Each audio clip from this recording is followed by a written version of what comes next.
Nice. That's the brutal one. Yeah, like outside of having a little bit issues with the server and like slow loading time, like overall, like the launch was like relatively speaking okay with PC. Yeah, I mean the servers never went down. We had some like people were dropping left and right from the online play, especially when playing the tower, but like it was pretty manageable, I guess. Launch was fine, except when did they nerf Zato? Stop nerfing Zato! Yikes! I don't know. Did you hear the feelings that Jack says in like Link? Like it was pretty crazy how much you get from 100 slide. Did I say what?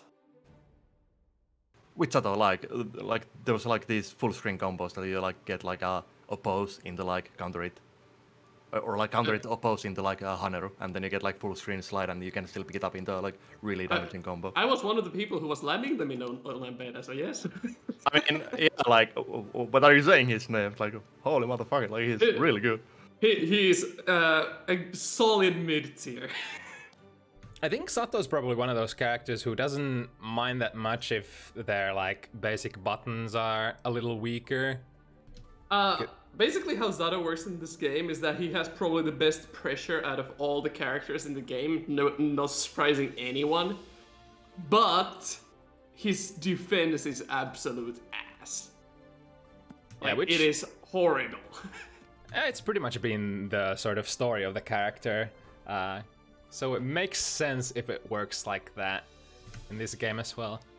And I mean, defending is very different in this game to begin with. It's like, especially of your Abare options, you don't necessarily have the best of rewards, and the rewards are definitely not homogeneous between all the characters. Like some characters have really good command normals to convert like your Abare options 2Ps or 5Ps or whatever into stuff. Rygand's lobby avatar is too realistic. Yeah, like me and Rygand are both like cosplaying ourselves. You don't wear green tank tops though, you always have a black one, I think. I mean, I have green ones too.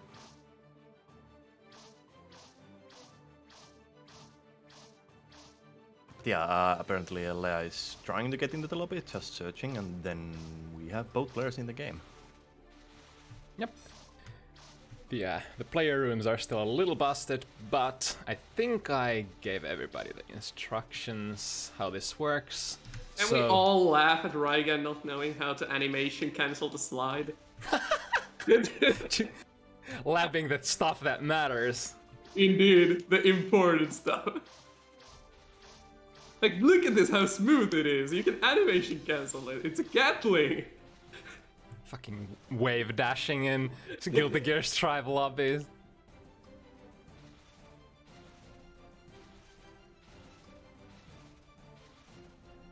I think that's like the best part of the lobby system, that the stuff you can do with your avatars.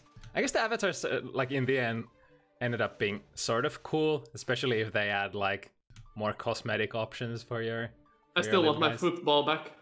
Yeah. Dude, I had labbed so much lobbied football. The instant I enter a lobby, I can get in 2 shots a goal, like all 3 things. Oh my god. Like, the plan is you shoot it to the left corner, which it will bounce from to the back and fall near the center one, and then you can just get a free goal if you kick the center one. As expected from the training mode master Karvis, knowing this kind of stuff.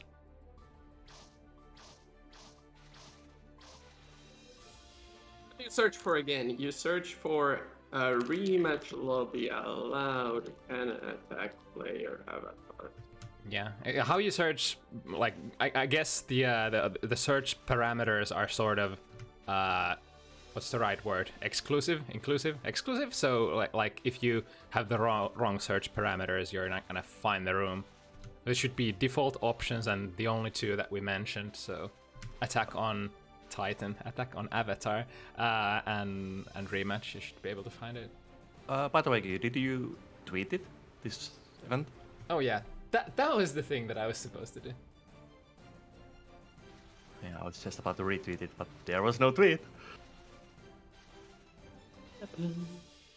I'm slightly disappointed that you can't jump on the roof, even though you can jump high enough to reach it.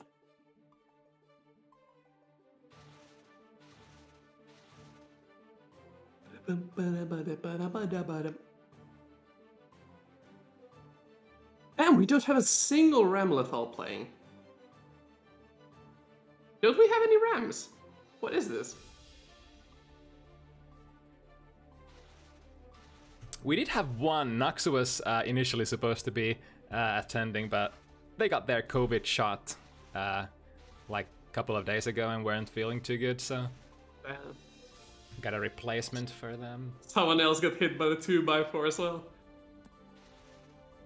It was funny. A lot of people had like a lot of side effects, especially on the arm they received their injections on. I was like, it doesn't really feel like anything. Did they actually inject me with placebo or some shit? Because there's like absolutely nothing wrong with me. Superman QK strikes again. I mean, I am pretty healthy, if that has anything to do with it. Like, I've been literally sitting inside my house for 1.5 years because if someone within 5 miles sneezes at me, I will catch it. I don't know why that is, but I'm so happy that I got the shot now.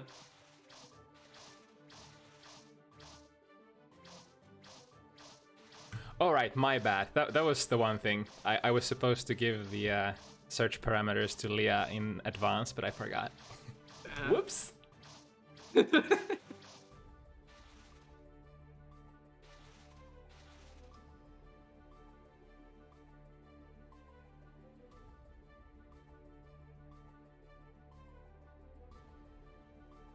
gonna follow ZoKHiZ while he's here. Oh yeah, how does it even work? You need to load R code, also known as you need to wait for 20 minutes as you stand there obtaining data.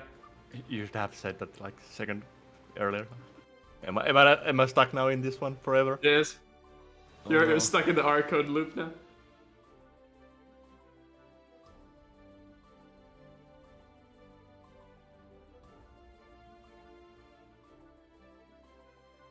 I'm noticing certain type of trends again with the Finnish players. A lot of people playing Anjis, Souls, and Nagoriyukis. Are those gonna be the big 3 Finnish? I'm pretty sure they are. Especially Anji. Like, oh, sorry. Yeah, Finland's gonna be like the country of Anji army. Originally, I thought we would have a lot more Zados, to the Zado being like one of the more technical characters, reminding people of Exerd. But it turns out we only have like 4. Only 4. Only 4. I mean, we gotta put stuff in perspective because like, especially like Exerd and ACPR community, very very small and tight communities. But now that we have this Hollywood version of Guilty Gear finally, and we have like players from other games coming in, the amount of players we actually have actively available is gonna be pretty high, at least for a while. ZoKHiZ a VIP gamer? I can't believe it. Yes. Alright, we have Leah in the lobby. How many attempts did it take? So wait, how do you like spectate? You press A, press the battle, and then you spectate match. Oh no, did they start already? I think they started already. Yeah, they did. They did start already. Ah, fuck. Yeah, so they'll probably have to return back to the lobby. Okay, they did. Yeah, so it's a little busted right now. They're gonna fix this supposedly, but first it's like one player has to sit down, then the spectators have to sit down, and then the second player has to sit down. Looks like we're heading right into it. Anji versus Sol. I do wonder. I think Leo had the advantage of like completely destroying Hujin on block. In the way that like flash kick does destroy all of your follow-ups, and because the Hujin itself is so minus on block, you just flash kick destroys everything. I wonder if Sol has the same advantage. So, as Leah eats over half of her life in damage, and does a bad burst as well, that's gonna be a wall break, I'm gonna correct something. The Hujin thing only happens if you do it close enough. You can adjust the distance where you do your Hujin at, and then the follow-ups might not get countered. GGST being the safest one done at the furthest range. And it is safe in the sense that you can dodge a flash kick and a DP, especially if you armor. God, Diibu going in full speed is something that has to be said about this player. I really haven't seen them play much of any other games, and I guess they're like relatively newish to the community, but so far showing up really good stuff right from the get-go. Yo, that was an IB. So fans of Exer will know IBs will be a lot rarer this time around. The frame window being 2 frames. That's a slashback. Yeah, but on the other hand, like due to how pressure and like buttons work in this game, IB is easily gonna be punished on like a lot of things on block. Yeah, but like if you look at like the top players at the moment, like watching their streams, like they rarely go for the IB. Yet. Like I feel like it's gonna be like reserved for like very specific moves, and like you have to still practice it a lot to hit that timing reliably. So, but once you do, that's a punish. Yeah, that's also a punish. Could have maybe blocked the burst. There's a bit of recovery on the RC, so I'm not sure if that was the timing, but the Hujin pressure continuing. Ooh, nice checks the K-hop. Or hop. Good block. No, misses the punish. Yeah, it's minus enough. So, okay, here's something I need to talk about. The Anji parry isn't as good as it looks. Let's say you parry a jump in. You can punish Anji for trying to parry a jump in or a fast button. The recovery isn't long enough for him to be able to get an actual punish. You just need to keep pressing fast buttons, and Anji will die. Yeah, so it's in that sense, I feel like Anji sort of got the same treatment as like Baiken got transferring between ACPR to Exert. They kind of have some of that old thing that makes them annoying, but in a very different way. In that Anji sort of instead of the guard point moves received the new move, so he gets in a Hakobi. Also, Which is opponent's connections. Yeah, checking the opponent's connection. Monka S. Uh-oh. Lobbies? We didn't really have... Connection has been lost. Okay, they're still playing. They're still playing. Oh my goodness. Anyway, I can continue here real quick. So, the way Anji works now, you need to use the parry a bit more carefully as you would back in plus R, especially with the guard points being what they were then. But what he has now that he didn't have earlier is his both supers are amazing. If you catch anything with a parry super, he will deal a crap ton of damage. And the other super has a ton of range, ton of damage, and I think, if I remember correctly, it's plus. And the parry super also felt like it had like quite a lot of active frames to catch. Like your opponent's hits, like it's not like it's 5 frames only. It felt more like 30 frames or something. See, let me inform the players that we actually disconnected. That's kind of yikes. It looks like Diibu is winning the match slowly. This is going to be the radio cast. We see the health bar dropping down for leamaycry, and one more hit should be in, but it looks like Leah might be mounting a comeback, but no, it is Diibu finishing the last stock, going up 3-0, if that is what we are doing here. They started another one. They started another one. No. Yeah, that's kind of unfortunate. We didn't have that many problems yesterday. How did we not get to spectate this? What? I think it's because of the rematch, maybe. I don't know. We could just close the lobby to kick them out. Satsu is right. Yeah.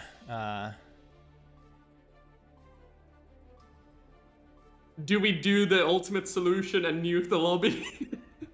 I think I'll let them play this one more. If they don't return to lobby after the next one, I'll just have to restart it. Because I still sort of want to keep it like rather competitive, and they did play a game already. Yeah, this is gonna be the second game, and Diibu seems to be continuing the onslaught, finishing off the first round in a flash. Leah needs to gather the power of the Soul of Forest Slash to counter this Anji. We do not see what is happening, but Leah finds a hit. By the looks of the HP part, it does look like Leah is in trouble, like not being able to do much at the moment. Another hit? Soul might be... No, there it goes. Probably burst into another hit. Please, return to the lobby. Please, do not start another game. We do not want to nuke the lobby. Yes! Good job, Diibu.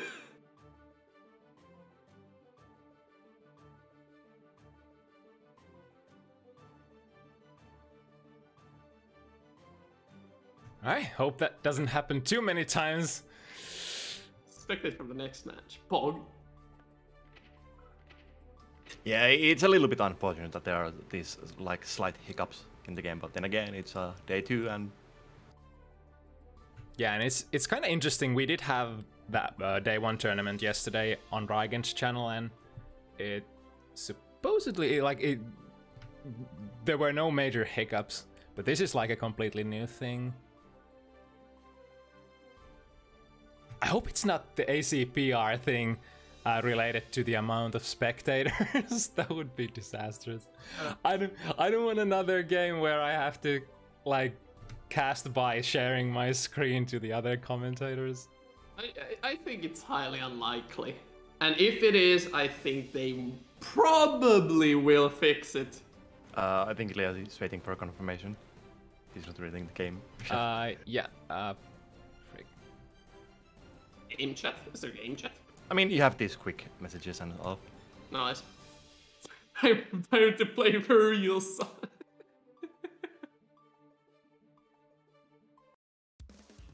Okay, we're heading back into it. I think it's 4-0, if we've been watching the radio cast properly. Yeah, that should be the case.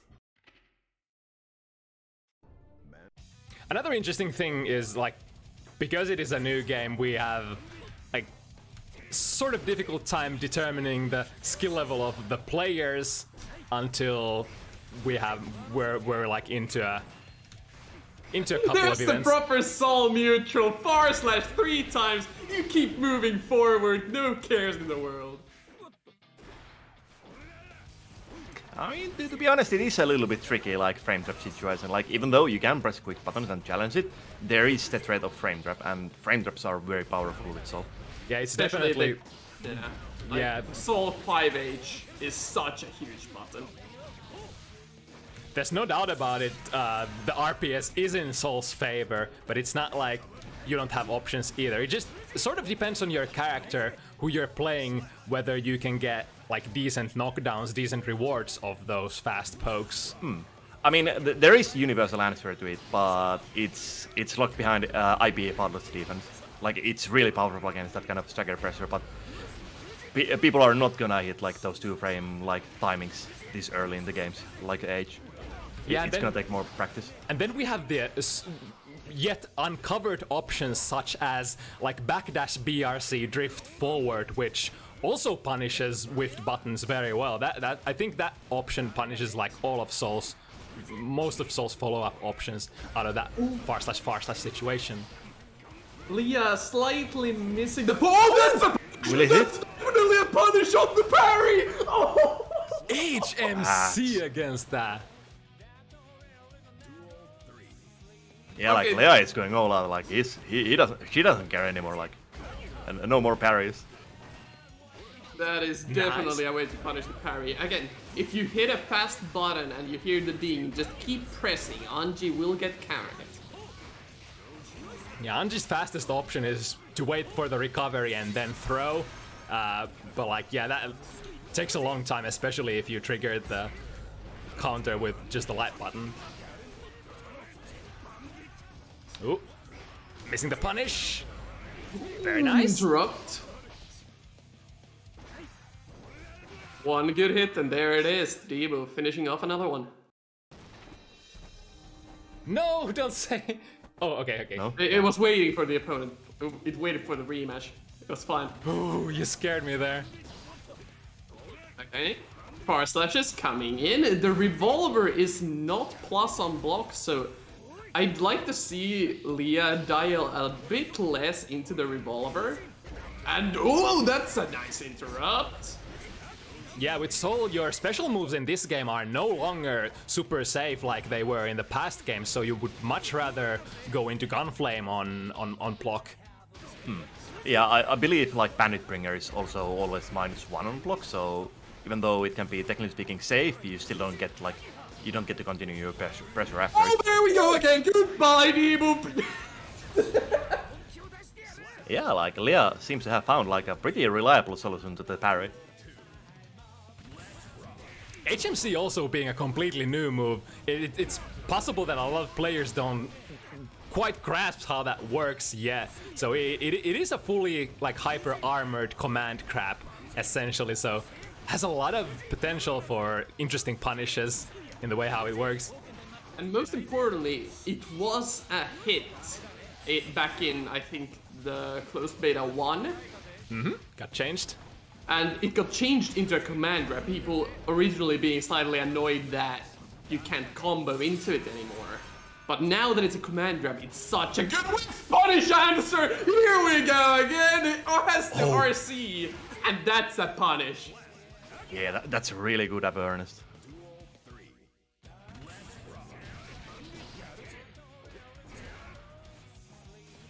Again, we're continuing with the far slash. Gets an IB, but no punish. Revolver, nothing coming out. I think Leah is trying to frame trap with the revolver from the far slash. Yeah, it is true that a revolver does have a functionality in your pressure as well. If you revolver somebody who's airborne, you're actually gonna land and be plus as heck because of the like how much. Oh, here we go once again. I think. No meter, but didn't parry. Can jump it from that far away, and Leah still has the pressure, but that's a punish, and that's the round. I believe the Bandit Revolver is still safe if you do it from like longer range, if you space it. Is that the case still? That's a good question. It's -7, so if you have a really far-reaching button, probably not. Yeah, that's a lot of minus, even if you like do it mid. Like, the issue with challenging Sol, especially like after Bringer, is that 5k is still frame 3.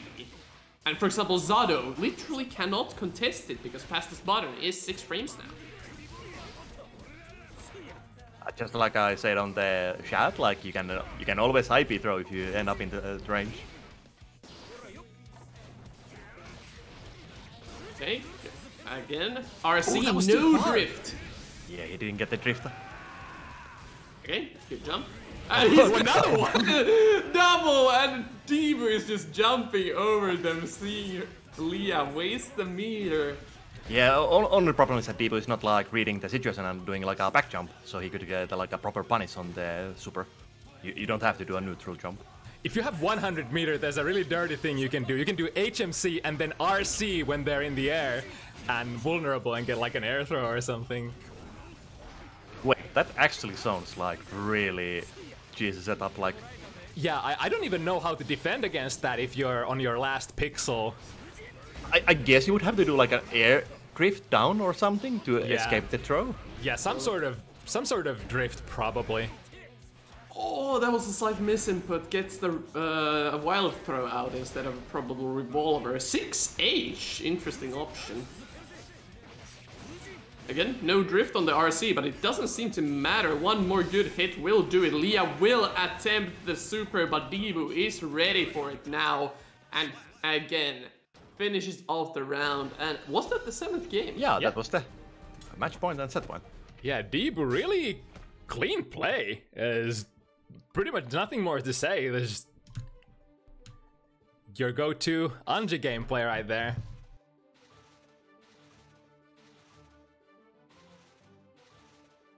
Animation cancel sides. All right, I think we had. I don't think that was supposed to happen. That is the wrong button.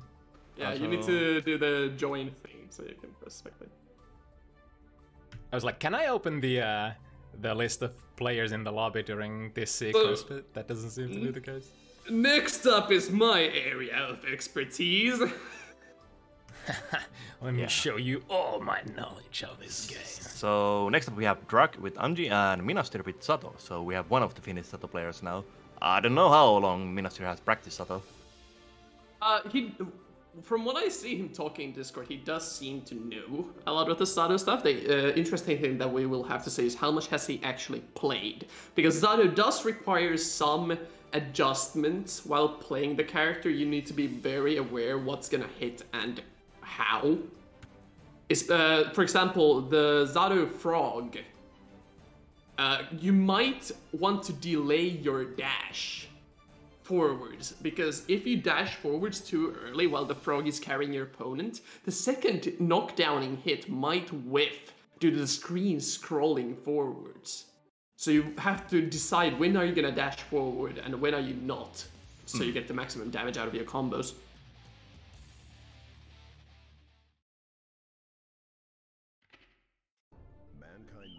But yeah, we are heading straight into it, no intros at all. It is gonna be Drak versus Minastir. It's just like you said, Zato's probably has that working man's problem that the character is gonna be more fleshed out in maybe like a couple of weeks when enough tech has been gathered.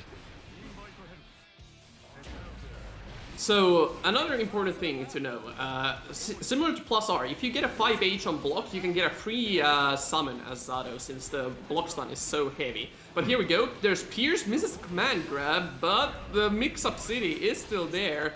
No much damage though from these hits, and the YRC, that is your solution to defending against Zato. No matter where Eddie is, if Zato gets hit by the YRC, Eddie will die. Yeah, like that's the new different thing in this one, because in older games, if you hit Sato on block while Eddie's out, Eddie will just unsummon. But in this one, it's the same as like you hitting the Eddie, like he will die. I feel like that fits like Strive Zato's design very well, because he's like very fast paced. You don't really commit as much because your puppet gauge recharges fast. It's like you do short bursts of shadow instead of like just all out one time. Eggs in one basket kind of a thing. Yeah, and like it fits Strive too, because overall the pressure is a little bit weaker than in older games, so having access to more like resilient Eddie could be a little bit wacky in this game. Minastir really struggling to deal with the throws that Drak is putting out, and here we go again. 2S is a horrible Avare banner, has a million years of startup and a bad hitbox. But again, this looks like plus R Eddie, and that is not what you want to do in this game. You have so much stronger mix-ups with the frog. Or Pierce. Both work. And there we go, there's the first throw. One different also like regarding the mix-up is that like, apparently you don't use the 6K anymore in this one. No. Like using the dust is better. Yeah. It's way better, way faster, and well, struggling a bit too much in the corner there. Minastir takes the free hits. Good oppose, but doesn't get a punish, but he does still hit Eddie as he was invulnerable. Gets anti-aired, and that's good. Oh, that was very dangerous. Yeah, YRC not only available to your opponent, but also Zato. But YRC is also unsafe on block, right? Like it's like -7 or something? And the cross-up jump age, Minastir finishing off first round. Yeah, I think again, depending on your character, YRC on block can be punished by at least certain characters. I mean, I only know that it's minus Buster again, so it's at least like -5. So was Buster start at 5 or 6 frames in this game? I'm not 100% sure yet. Like there is no like accurate frame data. Okay, RC from the throw doesn't get the damage to finish him. Oh, but that counter hit will definitely do. Nice. Kind of cool that you have a little bit of extra time to hit confirm your like big button counter hits when you get the screen zoom. So something that Minastir is not using, which is a very powerful tool in Zato's toolkit in this game, is the Eddy cancels. For example, you can do first hit of Pierce cancelled into a leap. So if they try to abare the Eddy after the first hit or jump, the leap will catch them into full pressure. Could have cancelled into super there. That was a million years of confirmed time. Yeah, and a lot of meter. Drak still has a chance here. What makes the YRC also so good is, like, I think when you hit with it, you put your opponent in like considerable frame disadvantage. So it's kind of hard to, like, for your opponent who gets hit by the YRC to do much afterwards. Yeah, like you pretty much get like one guaranteed button, but since you can drift YRCs, so you're left at like a little bit further range, so you don't get like super good pressure out from it. I was really scared about getting YRC'd by Potemkin. It wasn't like once or twice, it was so many times that I got YRC'd into Buster afterwards. Alright, get the wall break. Minastir with a very commanding position, gonna be super hard, yeah, and gets the round. That was a lot of perfects in that match. Yeah, to be honest, like it does feel like this game does swing that way a little bit more than like older Guilty Gears. Okay, Oppose coming out, only gets a far slash, didn't go for the anti-air into a million damage. Okay, throws coming out. We've seen Minastir struggle a bit with Drak's throw game. That also might be like one of the new game things, because in older Guilty Gear games you used heavy slash as a throw button, and now it's dust. So it's very easy to like mispress the wrong button out from muscle memory. Okay, good one from Drak. Does the correct solution to get out of the pressure, and here comes the mix again. BRC. Interesting. Honestly, there's so much untapped potential in BRC that we still haven't figured out tech for. So another change that came in the release patch is that drill is now -7, so your enemies have a lot more time to do stuff after the faraway drill. Again, Shitsu in this game being a lot more shit than Tsu, but there's a... It's still usable. It still does give you pressure. Yeah, it gives you some, like, sort of like a mix-up situation. You can still, like, attempt to get a hit on the opponent when they try to escape the situation. So it is not the, like, fire and forget Oki that some of the characters in older games have had, but it is still very advantageous situation. So you don't want. Oh, did he hit the? Yeah, the barrier support. Who gets it? He could RC. He could have RC'd for a kill there. Okay, this will track, so you can just block it. But Shitsu, So he forgot about it. He just gets hit by it. Oh my goodness. There was a lot of weird stuff in screen that time. I didn't even know Zato's super works like that in this game. Yeah, it no longer like goes off immediately. I think it just like tracks your opponent and then goes off when it's under them. Also, another thing about Zato that some XRD players might not know, Invite Hell is not a low anymore. It is a mid, as you could see there. Drak blocking high. No more of the old curse of some characters, like depending on whether they're crouching or not, being super wide. So if the drill whiffs and you stand up, then you get hit. But if you crouch and the drill is there, then you're not gonna. It doesn't reach you. Yeah, and drill not being low anymore means that you don't have access to like reliable unblockables. At least from the drill. Yeah, understandable for this game. I don't think we have seen Drak do the P follow-up from Fujin once, now that I think about it. P was the jump It's the one where he jumps up and throws the things. Yeah, fans. Very nice, breaking the momentum of Minastir there. Oh, that's really dangerous to do on whiff. If it kind of puts you in a situation where you can sort of jump in if the opponent doesn't understand what you're doing, but you do make yourself anti-airable with that anti-air super special Avanji. Again, Minastir going for the 6k. It is slower than the regular 5D. Ooh, They're nice. trying to go for the pressure, but Drak was away. You have 3 different options from the glide. You can do a jump K, you can do a low, or you can do a throw. All of those are viable mix-up options if the 6A hits unblock. I was a little bit surprised that Minastir chose to burst here and still try to play it out. They were sitting on 1-win lead. Okay, good anti-air. He can pick this up still. Was a bit late on the 2S pickup. Here in the throw once again. Ooh, I wonder if he missed the Shitsu input there. I think he's not missing. I think he's just opting to take normal Oki.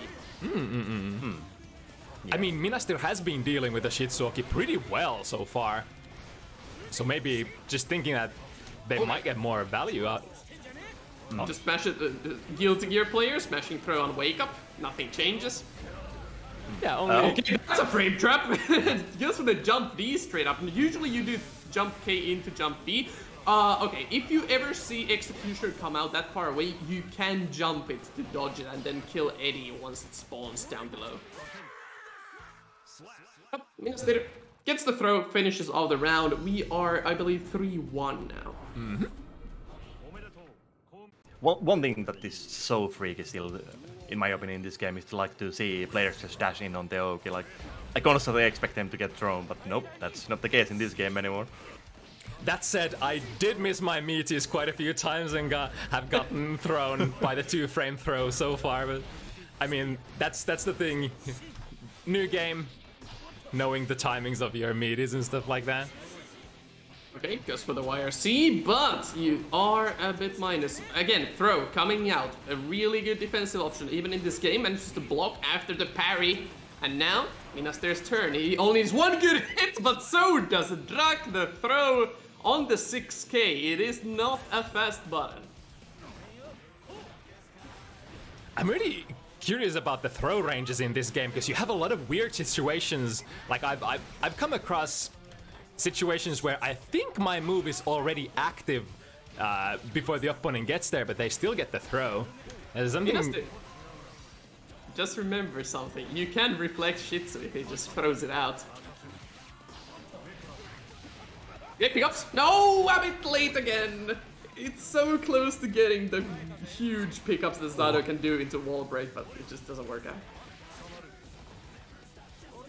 Ooh, baiting the throw there with the normal throw, but gets thrown for their troubles. Oh, throw RC. Not gonna be enough, but gets the wall break into tension plus bonus. A positive bonus or something. Again, we've seen this so many times. I mean, honestly, that's a pretty good way of defending yourself. Opponent landing next to you, what are they gonna do? If they didn't have enough block stun, they're pretty much gonna get thrown there. Yeah, and they're like different mechanics now that you get like a more like recovery when you land when you have press buttons. So you might be getting like thrown from the landing frames easily. Something that I'd like to see from Drak, now that he knows that Minastir will always jump the Shitsuoki, just go an air throw after the first hit. But who needs that? If counter hit 2Ds are landing, just keep doing it. That'll eventually win you the round. Yeah, I mean, you do get there before they get an opportunity to jump, so you could just like go 2K 2D, like time it properly, try to catch their jump startup frames. Oh, that's the Kato who gets it again. Into a lot of damage. I feel like, along with Suigetsu no Hakobi, that parry super is like, those two together are supposed to replace like Anji's guard point mechanic. Not just the gorilla spin alone. Again, Minastir has a chance, so has a lot of meter. He could just spend this entire bar and now go for an executioner for a refreshed Eddie meter, but looks like he does get the burst out of Drak. But he still needs to finish this off somehow. Anji jumping H hitboxes are amazing and finishes off Minastir's last stock. Yeah, and looking at like the meter situation, like I feel like this is also one of those kind of games where like, you don't want to sit on your meter. Like it seems like you want to spend it pretty fast. So dying with full bar definitely feels bad. Especially from plus R, we do know how strong Eddie can be if you manage to refresh the meter right after using it. The pressure will force your opponent to make decisions like that. Just hits the oppose, and that's an automatic punish for Zarythe. Ooh, okay. Interesting. So anti-jump D is something we do not see too often. Oh, that's gonna be too far! Oh no! But no, it still hits! It does continue from it. Minastir did not know. I knew what was going to happen. So, if he parries Eddie hit, the super still continues fully. So wait, it acts the same on every projectile? Not sure about projectiles, but yeah. I do know that on Eddie hit, it does continue. I'm pretty sure like everything triggers it, also projectiles, but it just doesn't really care where the opponent is. The move will start going. You can create some really funky situations with it where your opponent is already behind you. So again, Minastir manages to get the corner pressure as Eddie, but there was no mix-ups there. He just threw a ton of mids at Drak and hoping that he would start mashing. Spending all the meter here, gets the hit! Oh, but the reversal throw once again! Slightly missing the meaty, gets a hit, or he could summon the frog. Okay, reflect it. Okay, doesn't want to. He goes for the parry super. Minastir does not bite. It's one hit. One way or another, gonna go for an air throw. But no, PRC slows down time, and Drak steals it from Minastir's nose. Yeah, on the lead for the first time. And what you said earlier, ZoKHiZ, about the spending meter fast, I feel also that like spending meter might get you more easily towards the corner, and like spending meter to get the corner, getting the wall break, and then getting the bonus into more meter. It sort of like makes sense. Yeah, like even if you spend that 50 meter to get into the corner, but if you then land like pretty much any like okay hit, you're gonna get the wall break, and that basically means you're gonna gain like another 50 meter like really, really fast. And I really like that. I definitely like the idea of meter being more accessible and more readily spent than, you know, stacking up on meter 100 and then spending it like you would probably do in Xrd. Yeah, no, I feel like it's a pretty okay like price for doing the wall break and returning to neutral, so you get like something out from it, like you get a little bit extra damage and like a lot of meter for your troubles of returning back to neutral. Obviously, I think the usual RC penalties still apply, so you do still manage your meter as you do in Guilty Gear games before. Can I just say that Minastir did oppose after the first Shitsu hit and it actually worked? Wait, is it like really fast on the summon like frames? There was just that big of a gap there that he got oppose out. That actually sounds really scary, if you can fit it in like small gaps. That wasn't a small gap, there was just a big gap that he just did oppose.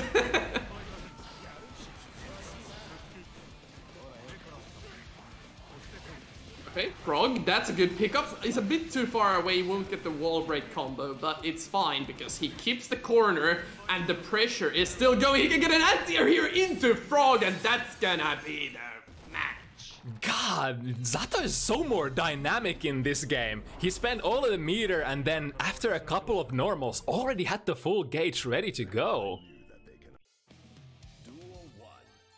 Yeah, and like combined with like the 80's pressure, I do feel like the RCs are really powerful at like catching your opponent off guard and trying to escape the pressure. Like it feels like there's not a lot of like reliable options. Some things never change. Yet again, Zato 2H startup gets countered before even the move is out by the jumping button. Hey, you're good at some things, you gotta be weak at some things.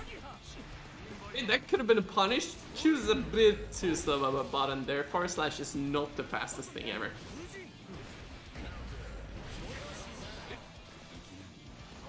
Nice glide over the Shih Tzu, but gets thrown again. This has been the bane of Minastir in this round.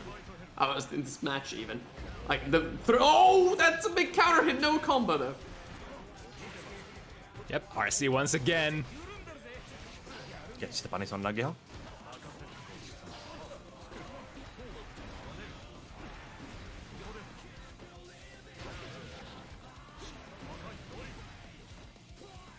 Again, Minastir gets the execution. This is a free block string, misses the negative edge a bit, wasn't sure what move he wanted to come out. Usually in that situation where he blocks it fully, you go for the K, just because it's a frame trap and you can't escape easily. YRC. Yeah, that YRC just didn't work. Also going just a little bit back to the Shizuoki, like I think it might be still better to do the Shichu because you get like few more additional hits to build the risk meter. So even if you don't get like a really good Oki or like pressure one from the air hits, it's still a risk. Yeah, logically it should be advantageous. Like I don't see a reason to ever skip it against like any character in this game, at least for now. Gemma coming out. That's an RC. That's a way to confirm the 6Ks if you're not sure you can get a combo with an 80 negative edge, but... Okay, here we go again. Pierce gets the YRC, that's 80's pressure done. And now back to neutral, both about same in HP, but now Shih Tzu. Oh, just spins in for the throw. Another one. I can't stop seeing the gorilla spin gif. Every time, oh no! Every time Anji uses that move.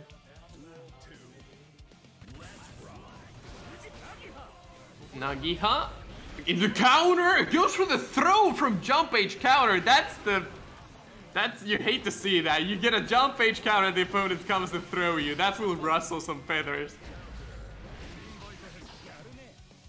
Confirm? I think on the counter hit, you probably have enough hit stun to go for like 2D or something, even from further range.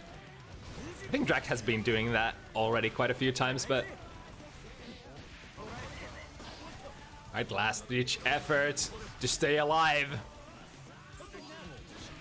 Oh, nice! Using the BRC slowing down to get the anti-air. Okay, Minastir still has a chance, has 50% for a confirm if he gets one, but dude, anti-air by Drak. Yeah, that anti-air special move is pretty decent, as long as they're not jumping at you with block. That's gonna catch you like almost hacking anywhere on the screen. Yeah.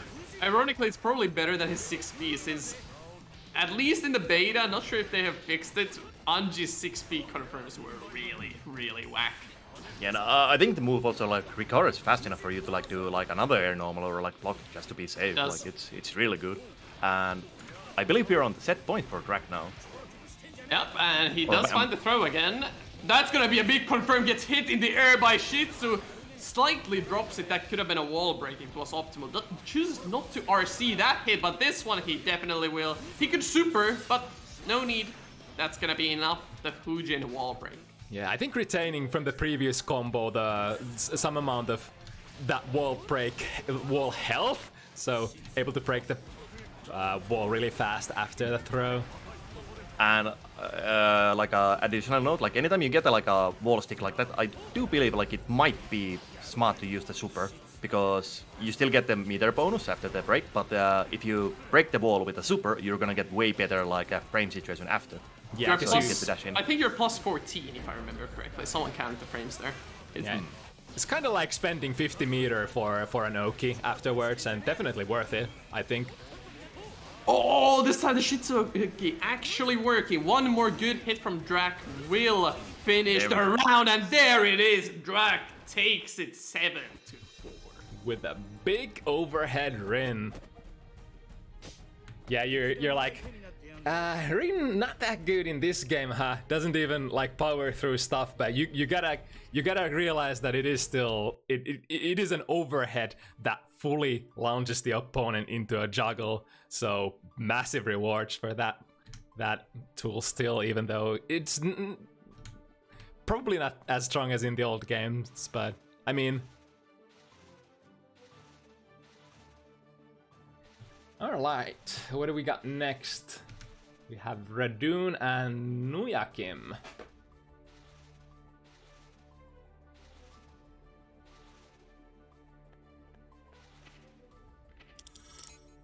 Fuck, wrong button. Nice. So yeah, Radun, of course playing his signature character, but Nuyakim is a newer name to the Guilty Gear scene, if I remember correctly. I guess like somewhat, but definitely not new to fighting games. Yeah, definitely not new to fighting games, but for Guilty Gear. Yeah, we did see. I, for example, played against Nuyakim in the single elimination tournament yesterday and got completely smoked. So, Nuyakim's a gamer. Yeah, they're not too bad. I want to say not too bad. And I'm really glad to get to see more Nuyakim today, because I think they had to be disqualified because of internet issues yesterday. Let's hope that everything is fine for now. But yeah, Leo versus Axel.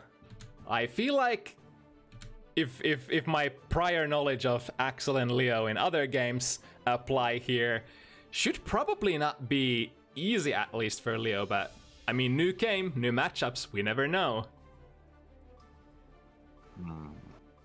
Nuyakim is just standing there. I wonder if he's having some connection issues.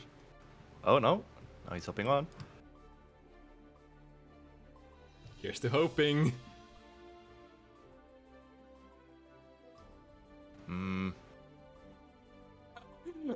Is that what Radun's character is based on? Is that Kiryu? Yeah, I think so. I think they were talking about that in Rygand's Discord before, and that is actually the character that their avatar is supposed to be portraying. Oh no, Nuyakim can't connect. Oh no.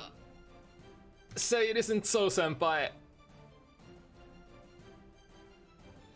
Do we have to have someone else join in?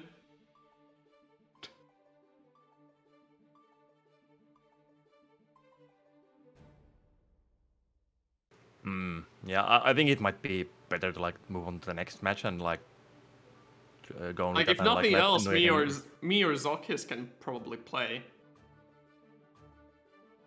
Yeah, let's keep on trying a couple of times. If it doesn't work, then we'll probably have to skip and move on to the other games. Gosh, that would be such a heartbreaker, though. I was really looking forward to seeing Nuyakim play. Oh boy.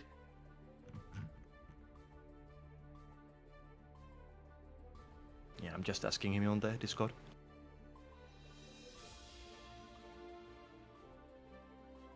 Oh no, he went into the Arcade mix-up.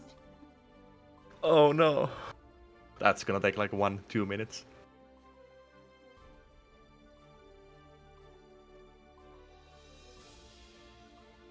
Oh well, so about Axel. Let's take that up. Please no. Axel would. You should just delete Axel from the game. Says the Potemkin player. I'm guessing that's not one of your favorite matchups, huh? I mean, I have only played like about an hour against Axels, and honestly, it feels like it's 5 times harder than in Exard or like ACPR.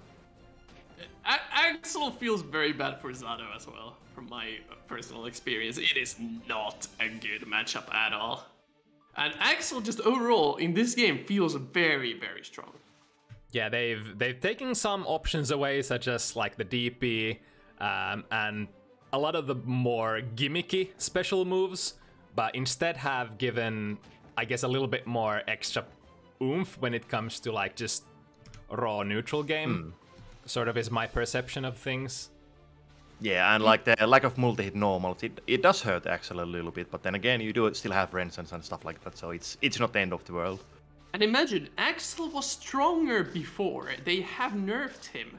Axel now, you can I believe all characters can dash under Axel 5p now, and the vision was also nerfed to be less strong.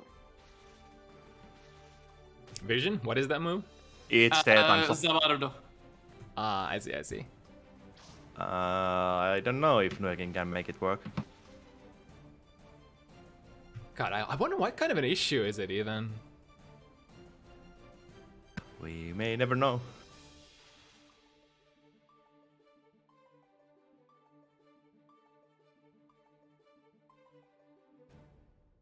We can try to make it so that Nuyakim is the one to enter first. The cabinet, that is.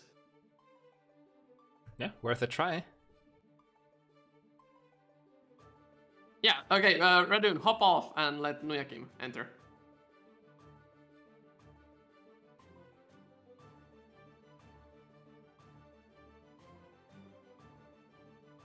Yeah, I think Nuekin is still stuck on tower code. Oh no.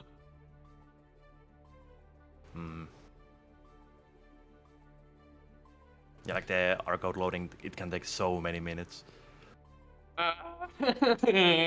Arc 6.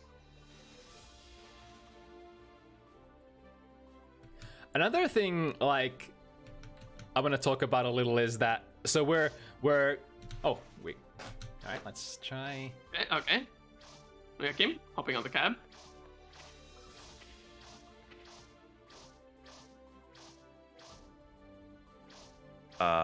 Can Nuekin even hop onto the gap? Like, it doesn't show me that he's like active.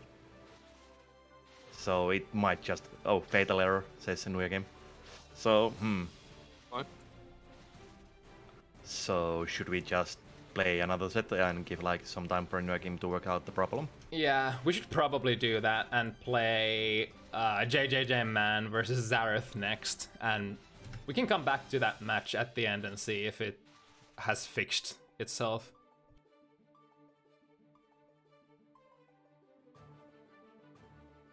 Oh, it's gonna be Axel anyway.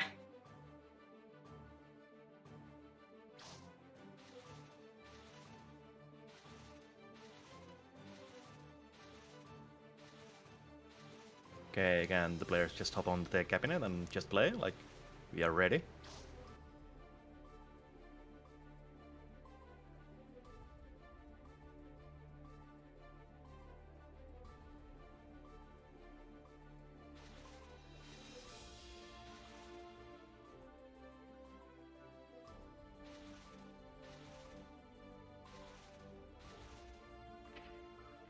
Stay. Epic. Ow! Ow! I can't believe Rygand is drop kicking us. Where is Zarythe? Let me drop Where is them. Zarythe? Let me drop them a message. Might have been expecting the other matchup to be played first.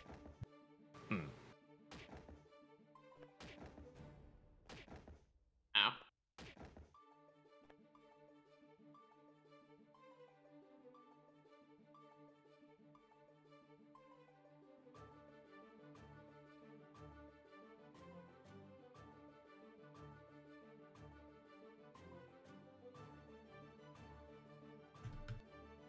Alright, so Axel versus Sol is definitely a matchup that many Axel players are having certain feelings about. Once Sol gets in, gets that far slash going, it is kind of difficult for Axel players to sort of, I guess Axel players feel like that's a difficult position to be in, which is understandable if you're used to controlling the matchup at neutral. But it's not like Axel doesn't have options, and decent options as well, considering the risk rewards out of that far slash RPS.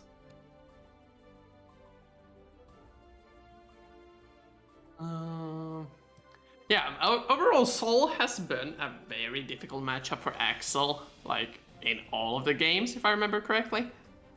It's also that very mobile character that can get in sort of easier than some of the other characters of the cast. And another thing is, you have no Benton anymore. So now dealing with far slash pressure is gonna be even more annoying. I mean, you still have super. Okay, it's still a DP, right? Sort of, yeah. Yeah, but it does cost 50 meter. And it is a big commitment, especially since that super is, I believe, punishable the same way it is in older games. So you get hit really, really hard if the opponent blocks it. Yeah, it's the same old deal. Like, you just block the few first hits and then you jump and you get your free punish.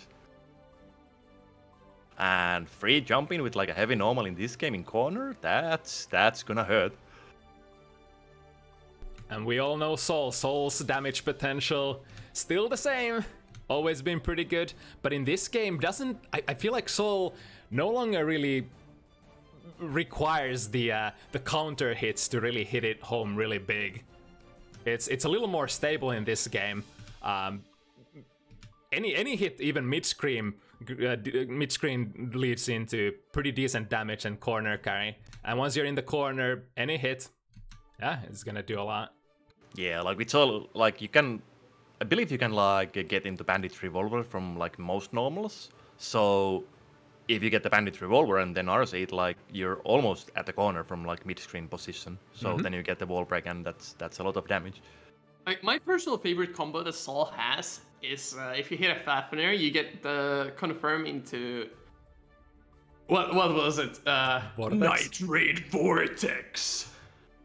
And you have to actually adjust it based on the distance you get. Oh yeah, because you have to hold the button to choose your distance, how far you want to travel with Vortex, yeah. And you get different combos based on...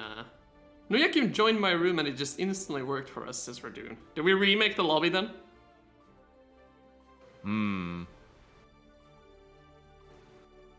Yeah. What say you, Kyle? Like it's... Yeah, I guess we'll just try to remake the lobby then. Let's see, where was it? Zarythe was still booting the game. Let's Okay, let's try remaking the lobby and see if it works. Epic. But yeah, sorry for these like technical difficulties. It's day 2 of the game, so there's bound to be some problems. Yeah.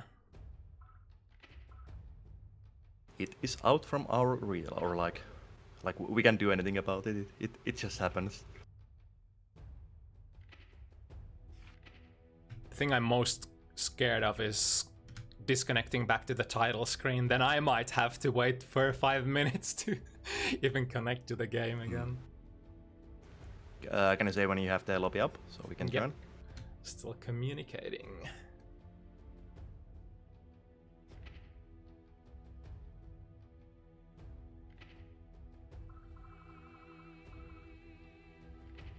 Zarythe is apparently saying that he's trying to connect now. I can't believe the Finnish Guilty Gear scene are trying to qualify for TI-10 in Dota. Alright, the room is up again. There's a team called Team Bald Reborn.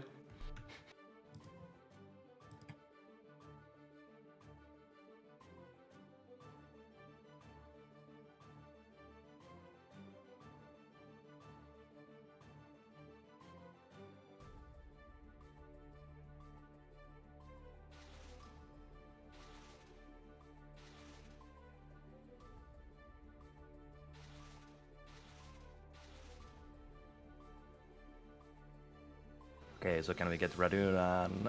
Oh, they are both here already. Nice. Communicating with the server. So we just need... Karvis here. Where is... Communicating. Oof. Okay, there we go. Search for existing rooms. Begin search. There you are. Entering.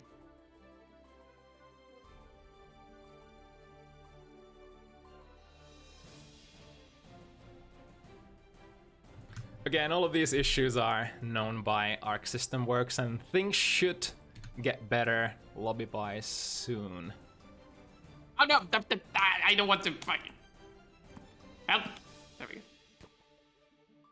Expected match.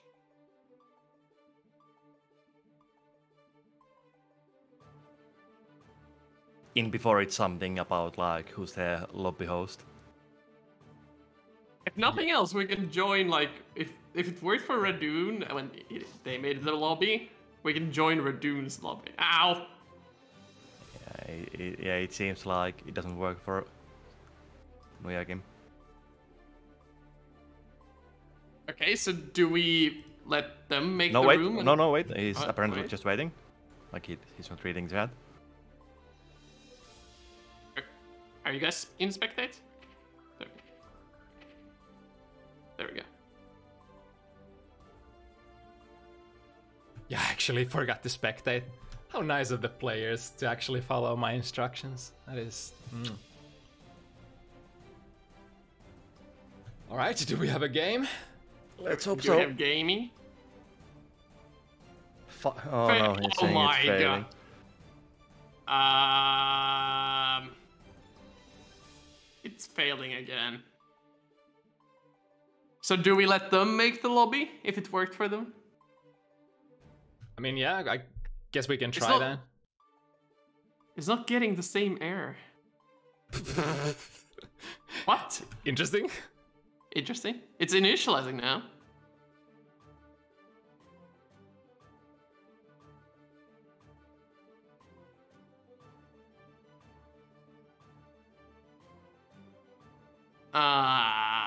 Well, what's the executive decision?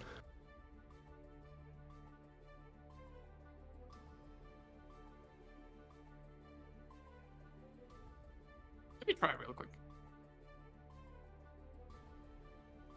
For me, it just says failed to match with opponent when I press the button. I mean, it might be because Nuyakim is also on like the fail queue. Like it's like No, he just jumped. He's not.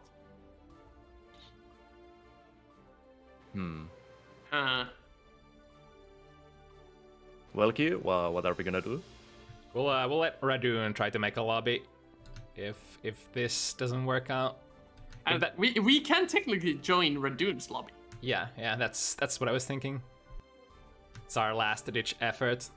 Because I do want to give an opportunity for everybody to play, but still this is taking quite a bit of time. So one more try. If it's not meant to be, then it's not meant to be.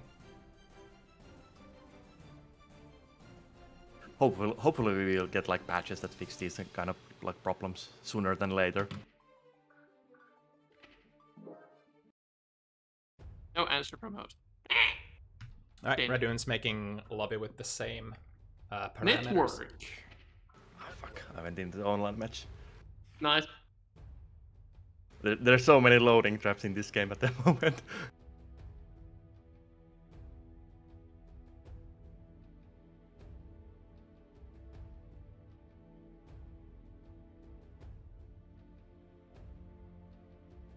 Alright, Radoon has their room up.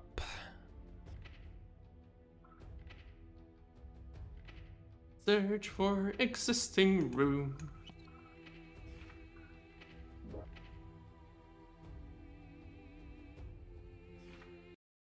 There's someone hosting a room that who's playing Ramlethal and his name is Marek. I do enjoy the comparison. It is quite quite truthful. Alright, joining in. Okay. What about now? Drum roll.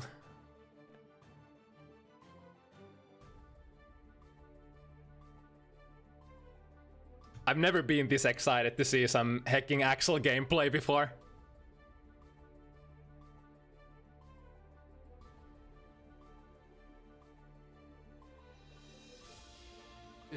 It's not looking too great.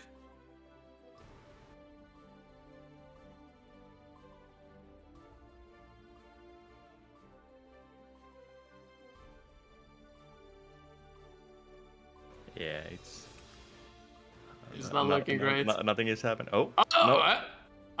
He jumps. He jumped up. That crouch. Fuck. Signs of life?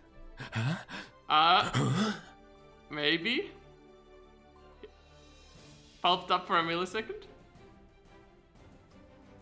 Unable to queue. What? Is it like a new error every single time? What the hell? It's gotta be something to do with the spectators. What if we leave the spectate queue? Let them try to get into game without us standing in the spectate. Work when we're not spectating.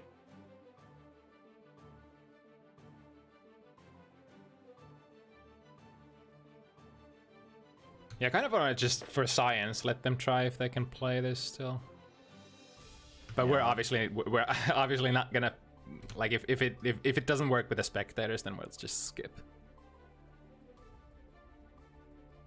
I mean, you because the lobbies are kind of broken. We can't spectate if the match is already going. They kind of borked that up, so we have to do it like this. If the match starts, he then... sees us still spectating, so I guess he's desynced. Yeah. So, what's next? I guess we move on.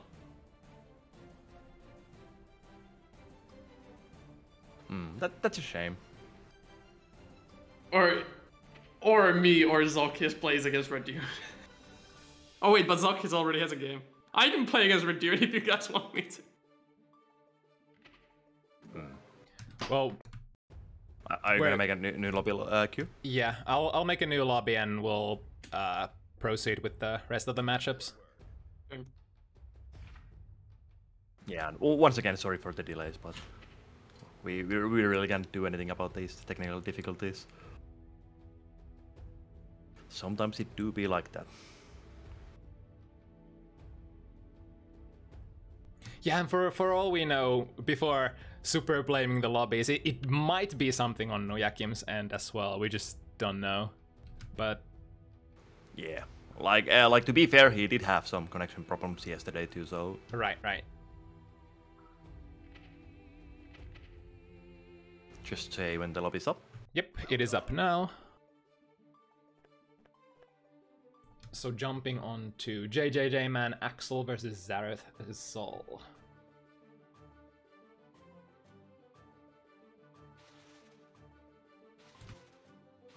I can't actually see. Oh wait, there you are. Never mind.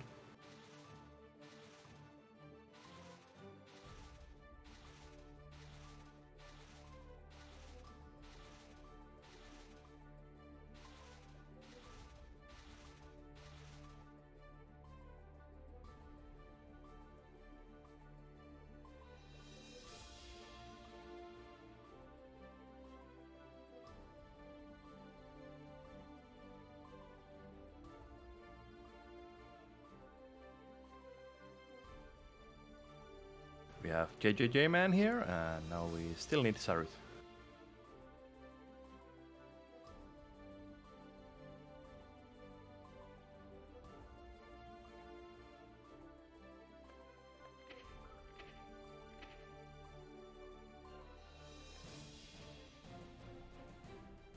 Send a message for Zarythe to join in.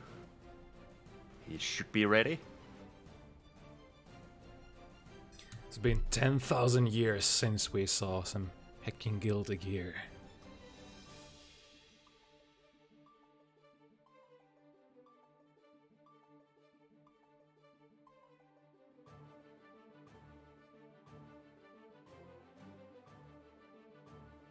Matches in this version of the game also seem to flow like pretty fast, coming from like Exert and ACPR. I mean, like the damage potential is high, but then again, people don't have nearly as good defense yet. Like, it's gonna take a little bit more time before like people learn to like play against like Shactors in that way. So once the defense gets a little bit better, the rounds will naturally like take a little bit longer. But I guess on the flip side of the coin, then again, the offense is also gonna get better, so people might get opened easier. But finally, we're moving on to like a real Guilty Gear. All right, Axeling. It's JJJ-Man or Bear Papa with Axel and Zarythe, and Zarythe is playing Sol. Yeah, Zarythe staying with his character from Exerd. And good interrupt. So Gunflame does have quite a bit of startup in this game. It's not anywhere near as instant as it was in Exerd, so you can interrupt delay cancels. In addition to watching the sky, obviously, to prevent Sol's jump-ins, when Sol gets that 50 meter, you really have to be aware of this option. Sol can just Vortex RC if you leave the ground uncontested. And spending that 50 meter might actually be a pretty good deal, even if you just get it on block. Because then you're in, and when Sol gets in, oh boy. Especially since Sol has 5k, which I said previously, is 3 frame startup in this game. Ooh, it's the bringer, and now we're in! Nice challenge there, yeah, that's one of the options you can do against far slash. 2k. Okay. Gets heavy counter at 6-8, but no combo from it. Rensen keeping Zarythe out for now. 2S counter hit, but no combo. That's a Vortex hit. That should be death if he doesn't mess up the pickup. Okay. That was a whiffed throw. Full screen. One good hit, RC. No, that's punish! It doesn't reach as far in this game. That's surprising. I've been getting punished by that low follow-up of Rensen so many times, but Zarythe finds the right button for the job. I think JJJ-Man also like released the spinning because you can hold to like extend the spins. Oh, interesting. Yeah, look at that. Yeah, the active hitbox should still take care of a lot of approach opportunities from the opponent. Oh, Rensen actually going full screen now. Yeah, I tried to do the RC in the air throw, but did not quite reach. Yeah, good option from JJJ also to double jump there. Yeah, that kills in this game. That's such an like annoying move to deal with if you're like used to like older Guilty Gears because you're not expecting that vacuum. Yeah, and it's a very strong vacuum as well. Yeah, first couple of times you're like, whoa, what is happening?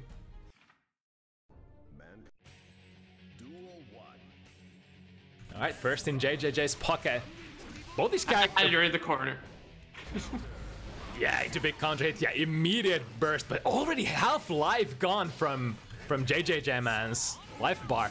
That's a very nice punish into a full combo. RC, this is gonna be a wall break and a lot of meter for Zarythe. Another thing is that forward slash from Sol actually reaches pretty far away, allowing Sol to contest even like half screen against characters like Axel if they're not ready to check it.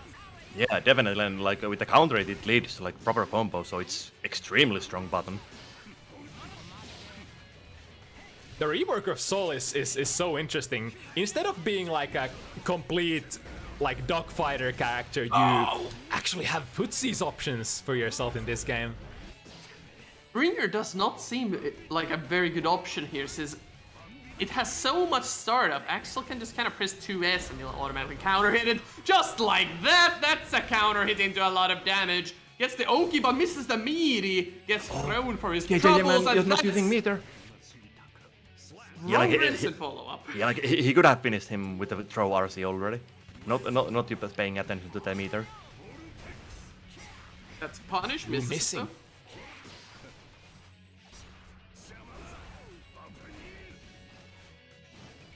Yeah, you definitely don't want to miss those punish opportunities from a Sol player who gambles without meter. Okay, good punish there. Gets the DP. Look at that damage! Yeah, Sol heavy DP damage is really something. Oh, did he catch? Already jumping, yeah. But no punish. I think the idea probably was to catch JJJ-Man landing with that HMC. Okay, that's an answer. Works out. JJJ-Man takes the second match.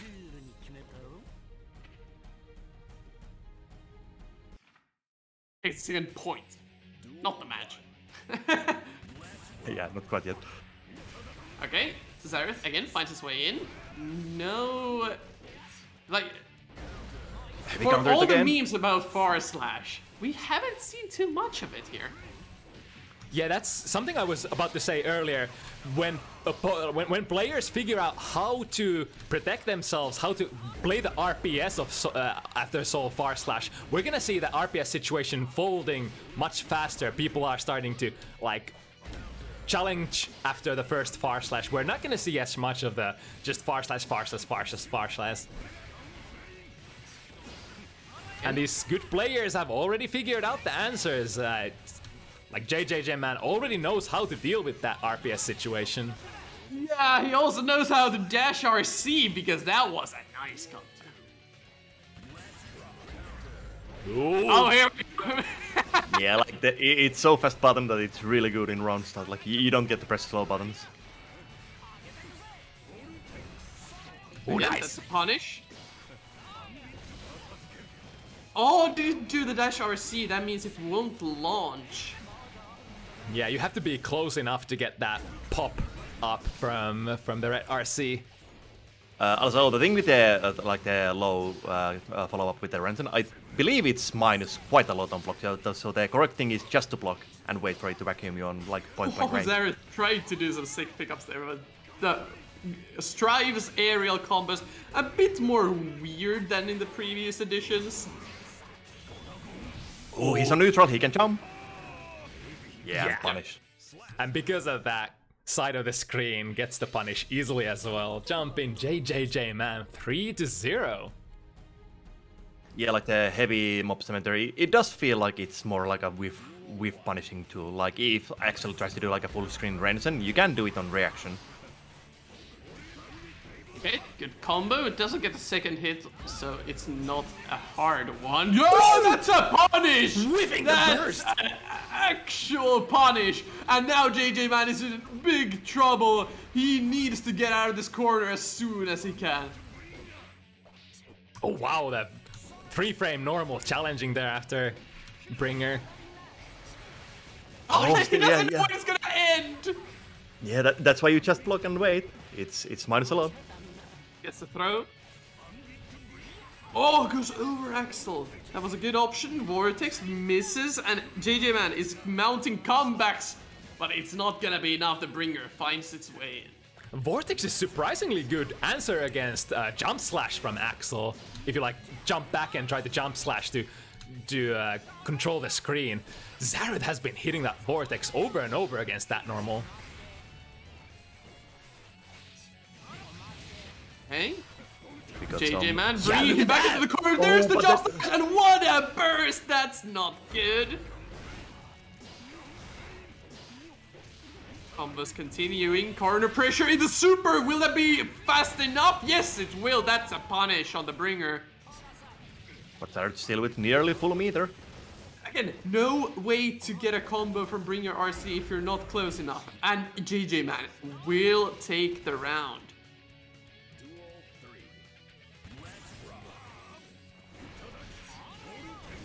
Again finds the Vortex against airborne JJJ. Yeah, it looks like it actually punishes the snail from the air. Like there is a slight gap that you can go under. And considering how often Zarythe is gambling with the Vortex, maybe staying airborne before Soul has the 50 meter could be one adjustment that JJJ... Damage! What? Oh, nice finds the reversal super in the gap. Oh, command grab. First one that actually hits. Air throw, yes. Air throw. Needs one more. He could have RC'd the air throw, but it doesn't matter because he finds the win. Yep, Zarythe finally on board. Yeah, like both players are lacking a little bit awareness, like with the resource usage. Like those RCs are really powerful, but if you don't use them on like throws and stuff, it doesn't matter. Oh, the meaty explosion. It is surprisingly annoying to deal with, like the Rensen and the explosion. Oh, again, just dashing into the spin. Okay, SDP, first one we've seen, comes out. Again, it's so weird when Bringer, even on counter hit, doesn't get you anything. Oh, that's a safe jump. Yep, does he know? Oh no, he was it wasn't. I think that might be because he pressed the button still and landed, and you get the additional recovery on the landing. That might be one of the cases where it matters.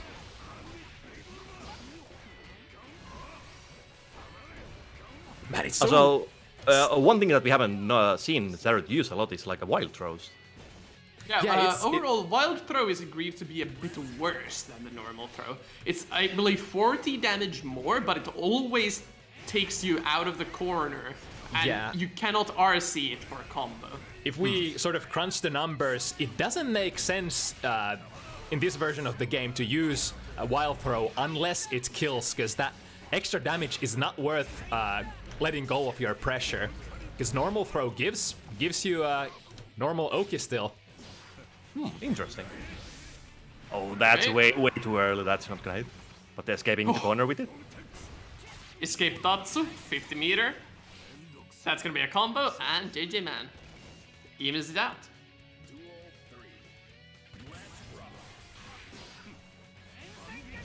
Ooh, nice movement. Oh, but a little too close.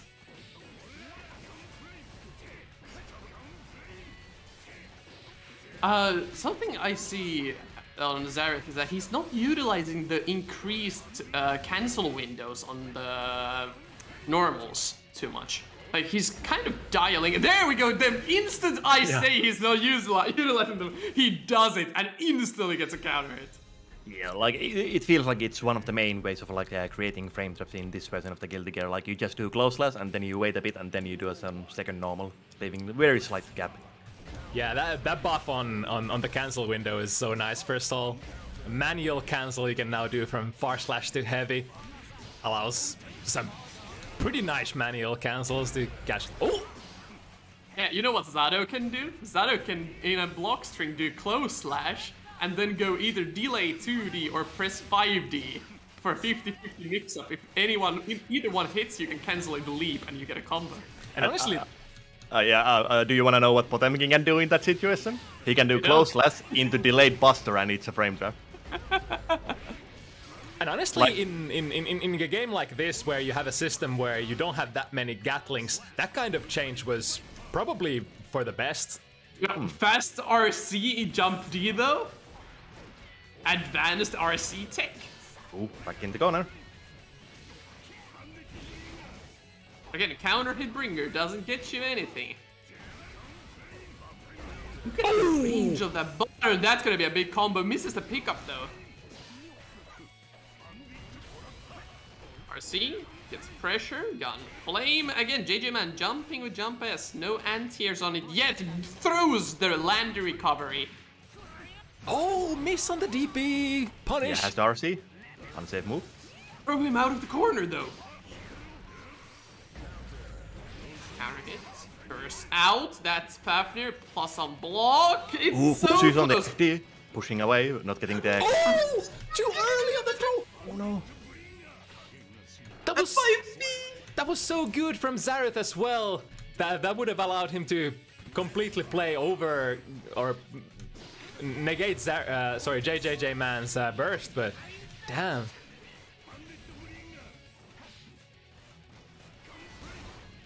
Again. Flame. That's also fast on their feet. Yeah, that's minus a lot. That's free punish. Oh, but JJJ was ready for that.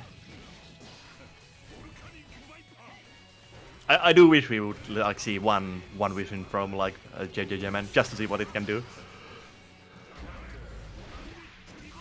There you go. That's gonna be a reverse super. I think it's still gonna hit. It doesn't hit. It doesn't. He throws him. No way. It was not ready for that. I think he was respecting the super and just blocking, like anybody would do. Like if you don't know, like that's so like. I can't believe that. I was like, this is Guilty Gear. It will definitely hit from behind, but no, it doesn't. Really. All the times I've been surprised about shit hitting from behind in Guilty Gear, now you don't get that? And it's Axel super literally spins around behind him. Zarythe just kind of stood in it. I mean, you can't blame the man for respecting in that situation. Okay, command grab. Turns the situation around. Explosion misses. Oh wow, Hutsis. That's super on block. That can be punished. Does Zarythe know? He does. Nice. He does. Same punish as in all of the other games, so that should come naturally to anyone who has played the previous Guilty Gears. Yeah, the thing that's changed, you don't seem to get counter hit anymore. So actual not in counter hit state after that super. It's punish. Yeah, good use of the FT, pushing away, not getting the free loop. Actually, it's kind of dangerous using FD against far slash from Soul, because Soul does move forward. It's basically impossible to push you out of far slash range. It's just gonna make Soul so much more plus. Ow! My bones.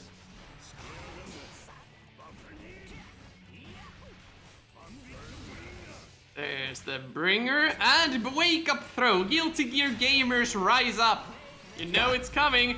6H started up, but that's really dirty. Like betting on that on the fact that your opponent will punish the recovery and then doing an RC and then punishing the punish. That's dirty. Gotta relate to Zarythe so much on a spiritual level, missing those meaties on Soul. Okay, good combo. I think the actual way of like dealing with the spinner move is that you just dash into it, like let yourself block it.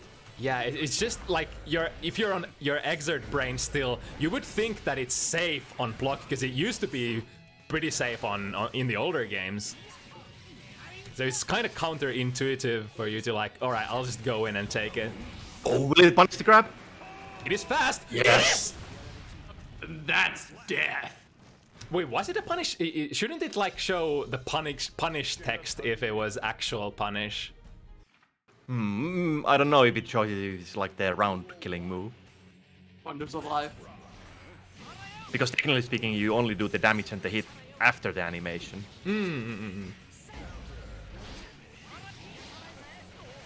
Oh, again, getting in the vacuum, yeah.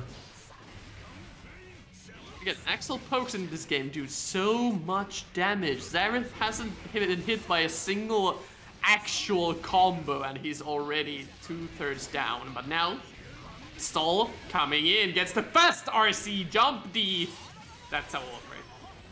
Yeah, like the pokes are relatively strong considering that it's not very easy to like get past Axel's zoning in this game.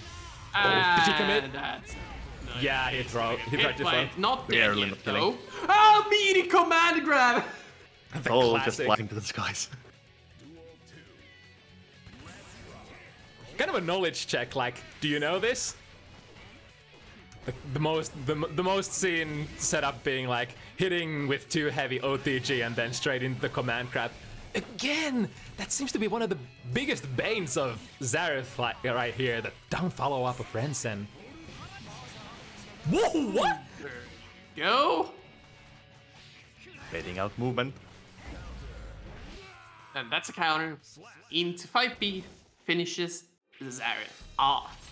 5-3 now. Zarythe, 2 games behind, needs to find a solution to the Rensen down follow-up. I mean, it will take time because we're Guilty Gear players, but eventually we will try to block it. I found it so hilarious that in the tutorial mission mode, it pretty much says don't try to block at some tutorial. And then somebody made a really great tweet about it. Like how are new people supposed to be learning defense when even the tutorial tells you not to block? I honestly feel it's some kind of like localization error or something, because they can't be saying that with a straight face. I guess it depends on your perception of what is actually said. Look at the wrist gauge! One hit will kill him! Yeah, it's so... Okay, it doesn't get the pickup though. That's the super. Will it? It's not a punish, but this is the combo. I think he expected it to counter. Oh no, you don't want to FT that. It's gonna push you away. But we're getting closer. We're blocking. JJJ-Man gets the round. Vortex catches the 5P, but no combo. And it's not like Zarythe is not getting in. He's getting a lot of opportunities to pressure. It's just JJJ-Man is pretty good, like both on neutral and on defense. There we go with the heavy counter it. Needs more throws. He's always pressuring with close slash and close slash 5 heavy and stuff like that, delay castlings. But you can just block those. You need more throws in your pressure, otherwise you can't open the enemy up. You don't have any good overheads. Yeah. Oh yeah, that's actually going back to the wild throw. I think one of the main benefits with wild throw would be that you can't break it. So if your opponent is like trying to do a like timing or like trying to counter throw you, it will like hit them instead. True. Although the throw break window is still, I believe, very, very narrow, as in all Guilty Gear games. Also, we're on the set point for JJJ-Man. So Zarythe has to make it work. But getting hit by counter it is not the way. Gets the throw, now Zarythe is in the corner. Backs off, that's a wise decision. That's gonna be an air throw. Didn't throw towards the corner though, which is slightly disappointing. Another throw into another throw. That just doesn't work in this but drops game. the combo. Yeah, I think Zarythe actually might have gotten the DP out there, the reversal text pop up, but you can throw DPs in this game. Yeah, that's Ark's solution to DPs being not like... DPs are strong in this game, but just remove the throw armor if you think they're gonna DP. Press Potemkin Buster. Oh, that's why he's been trying. He's been trying to 6 heavy over it, and finally works. 6 heavy. I feel like that's not the correct solution, because you can just block and get like vacuum into point-blank range, and then you can do like close less. That should be better. Yeah, reward-wise, that should probably be better for sure. But I guess that denies the RC option from the Axel. Yeah, and if you don't know the frame data, obviously in Zarythe's head, that might seem like the only feasible solution for that situation right now. Yeah. I mean, yeah, it is day 2, like people are still learning and figuring out like what is safe and what is not. So you have to forgive that. Oh, was that a taunt? No, that's Axel 6B. Oh, it looked like a taunt. But yeah, third strike, 2D into super. Same thing as next, it works in this game as well. But we're still on a set point.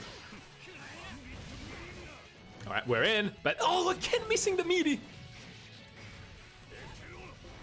Oh, no punish on the DP. Sol's DP recovers so fast in this game, so if you're not on point, like it's very easy to miss. Is that a kill? Is that a kill? Fading slowly! HMC escaping the corner. Escape Satsu, 50 meter. But no meter and no HP. He can't block anything. He's gonna get chipped. Yeah, that's it. Good on JJJ. Again, I think main problem here were 2 things. Zarythe not throwing enough and not knowing the downfall of Venison. That just got way too much mileage. Yeah, you're right. It's like Zarythe didn't necessarily play the pressure RPS very actively. Like if you need the throws to incentivize your opponent to press buttons so that you can get the big frame traps from those far slash into heavies or far slash into 5k. Yeah, and like corner throws are definitely super strong in the game. Like if you RC and get like the basic combos into wall break, that's already a lot of advantage for the player. So it's not like you're only getting like 30 damage and like an OK reset necessarily. Like it can be much more. Alright, coming up next, Tikivik, Sol versus Saltguy Nagoriyuki. Wait, this is no Street Fighter. What is Tikivik doing here? That's a beautiful thing about this game, where we're gonna get more of these masters of other games joining in the Guilty Gear side of things finally, and a lot of them very strong. Tikivik has been in the Celestial, even in betas. Gonna be super interesting to see how they play, and I'm so glad they picked a character like Sol. Sol's Sorry. Yeah, Sol's one of the amazing characters that can definitely display your fundamentals from especially games like Street Fighter, I feel like.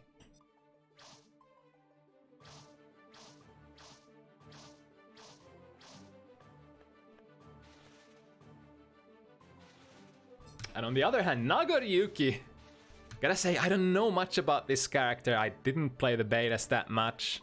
I think Nagoriyuki is probably the biggest blind spot in my knowledge of the game at the moment.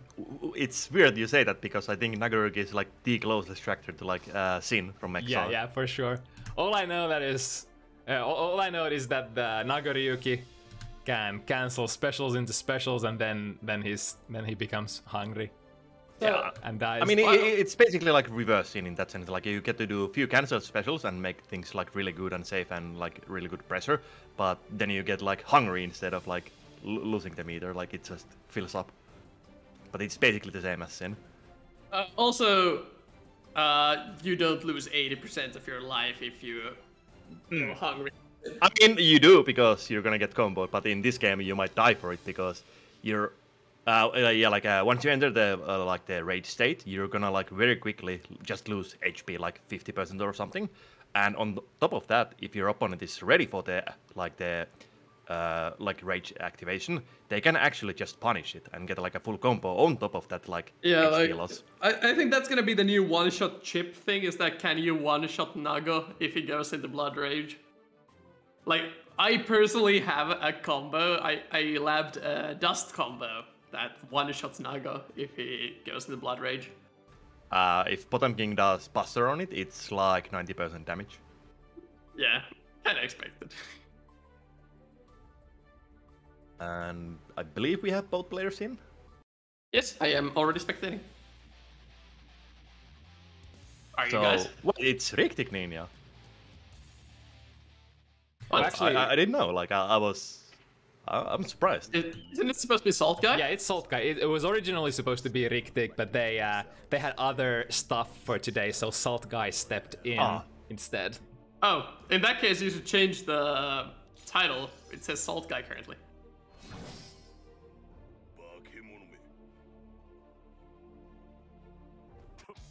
Wait. Wait, I feel like we're on a mix-up. Like Saltguy is the one that you're mixing me up here. No, who's playing? Is it Saltguy or Rygand? It's Saltguy playing. Okay. Thank you. Whoa, that was a mix-up. that was a big-ass mix-up. And so is this, because Nago is already in. Yeah, we go with the Bite Zarythe in the combo. And yeah, as we talked before, like Nago has the blood meter. If you spend specials and cancel them, it will very, very rapidly peel. Like you can do like 3 cancels with specials and you're already maxed. And the way you get like less of the meter, or like remove it, is by landing some of the command normals, I believe, and the bite. The bite will rapidly drain it down. And the bite being the hardest one to deal with, that's where Nago's mix-up comes from. And it's almost like Street Fighter in the sense that in Street Fighter, take the grab. In this game, don't take the grab, because if Nago goes to blood stance, you will be at a huge advantage. Yeah, it's weird as well, because like your natural instinct is to try to mash when throws are coming in, but I feel like the mash might not actually be the right option for Nago's mix-ups there. Really nice movement by Saltguy here. It gets counter hit though, that's gonna be a full combo.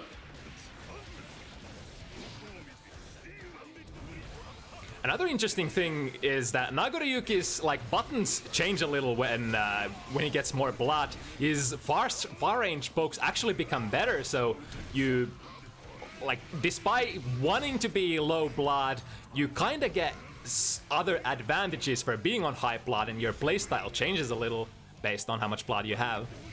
Yeah, like at first you might use the few cancels, and then you have a lot of blood, and then you have to like basically use the amplified normals to zone your opponent away a little bit more and like slowly regain the blood meter. But strictly speaking, your mix-ups become very predictable once you're high blood. Then like your only option is to try to go for that, try to hunt for that command crab and reduce the blood gauge. Yeah, as you can see, mashing is a very, very risky option against Nago, just because he's like all of his hits do so much damage, similar to Potemkin. And even getting hit, like tagged by some of these huge sword normals hurts. Digging in the corner, not like using meter to extend the combos. Yeah, like I don't know how has Tikivik like played a lot of the game now. Like how used he is like using cannons. That's a weak punish! Oh no! Recovers just fast enough! I get the idea. That was I thought that was gonna hit as well, because a lot of Naga's normals, especially the heavy ones, have a lot of recovery.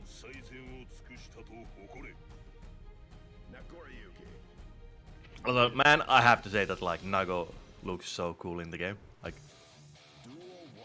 if I wouldn't be playing Potemkin, I most likely would play Nago. Yeah, who doesn't like big damaging characters?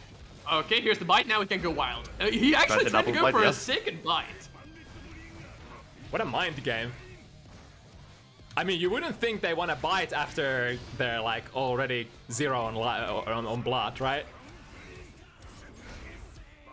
Instant blocks the Fafnir. No help this time around though. Here comes the far slashes. And there we go. This is what we needed to see from Zarythe as well. Good thing for Nago in that far slash pressure situation from Sol is that I think Nago has pretty decent rewards of like 5B, right? Yeah, try to do the bite, bit too far away. Getting the frame trap. No use of meter.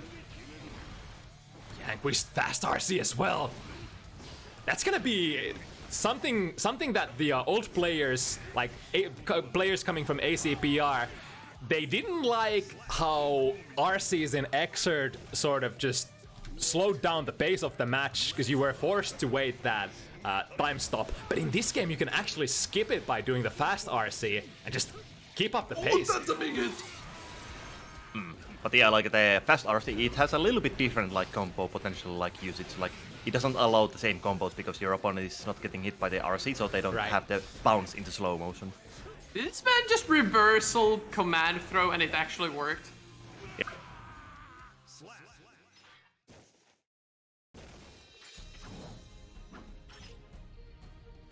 Alright, Saltguy picking up another win.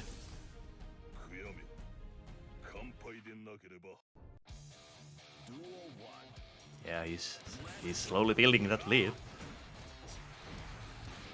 There we go. That bite is so difficult to deal with. Yeah, I think you'll just have to like try to jump out and get a big punish on the landing. Yeah, that is the like the mix-up in that situation. Like if you mash, you can beat the bite, but if you mash and Nago was not going for the bite, now you're gonna like you're gonna die. There's so much like XRD stuff going on just because like there's no reason to burst Bringer. You cannot get a combo from it even on counter hit. So you can just take the hit. Sure, Sol gets OK, but oh well, no need to burst it. Yeah, but I mean it's one of those things that, like it's hard to like fight the muscle memory. Like for years and years, getting hit by counter hit by Bandit Bringer has been known to be like a bad thing. So suddenly not like having to care about it, it's tough for the muscle memory. Okay, fast RC yet again. Pressure continues. There's the frame trap. There's the combo. Drops it a little bit. Saltguy still has a chance. Gets the bite in. Recovers blood. And I think Look at this pressure. Tries to gold burst out. Doesn't get the punish. That's a throw. No RC meter. Oh, he was reading the throw bait by Tikivik by the jumping rage. out. Oh, gets a hit with the activation. Really super. He wants super and gets shipped out. Yeah.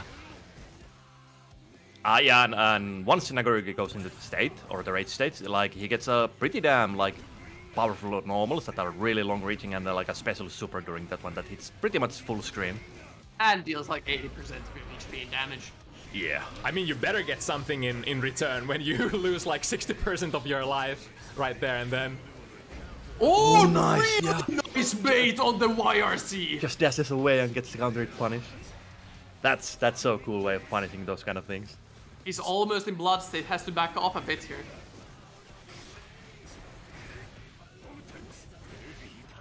And there we go. Saltguy. Still not dropping any games.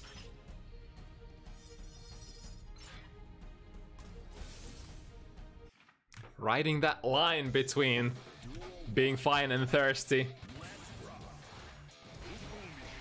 Bonk. Ooh, nice. Steps out of the command crab this time. Okay, that's a counter hit. That's a full combo. That's one of the best starters you can actually give Nugget. That's half of your life gone. In exchange, you go into blood Oh no, state. Tikivik is not ready. I don't think he knows. He doesn't know the deck. That's a huge matchup like knowledge thing. Like you have to know that you can punish the like the activation of the rage.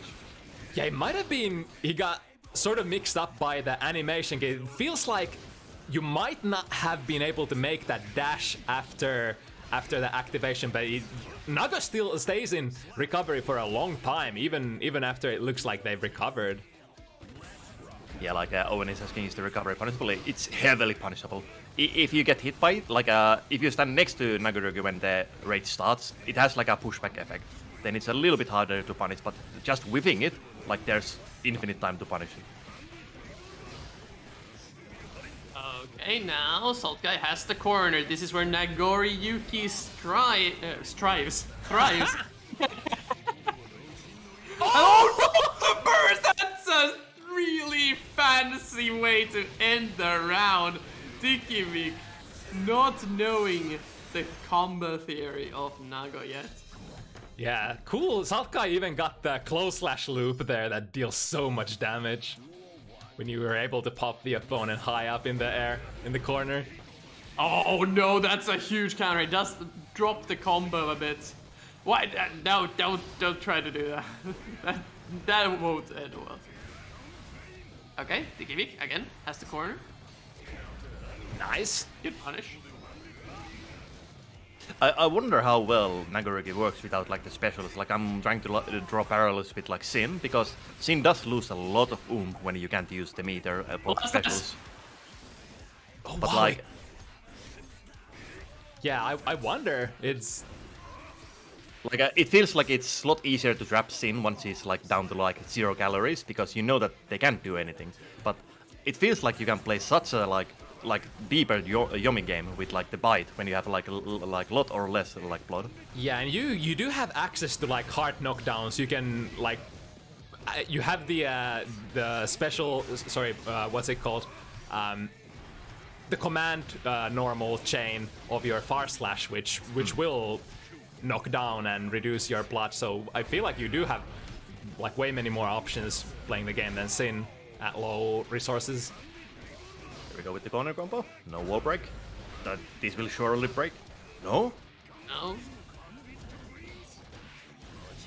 And that's it.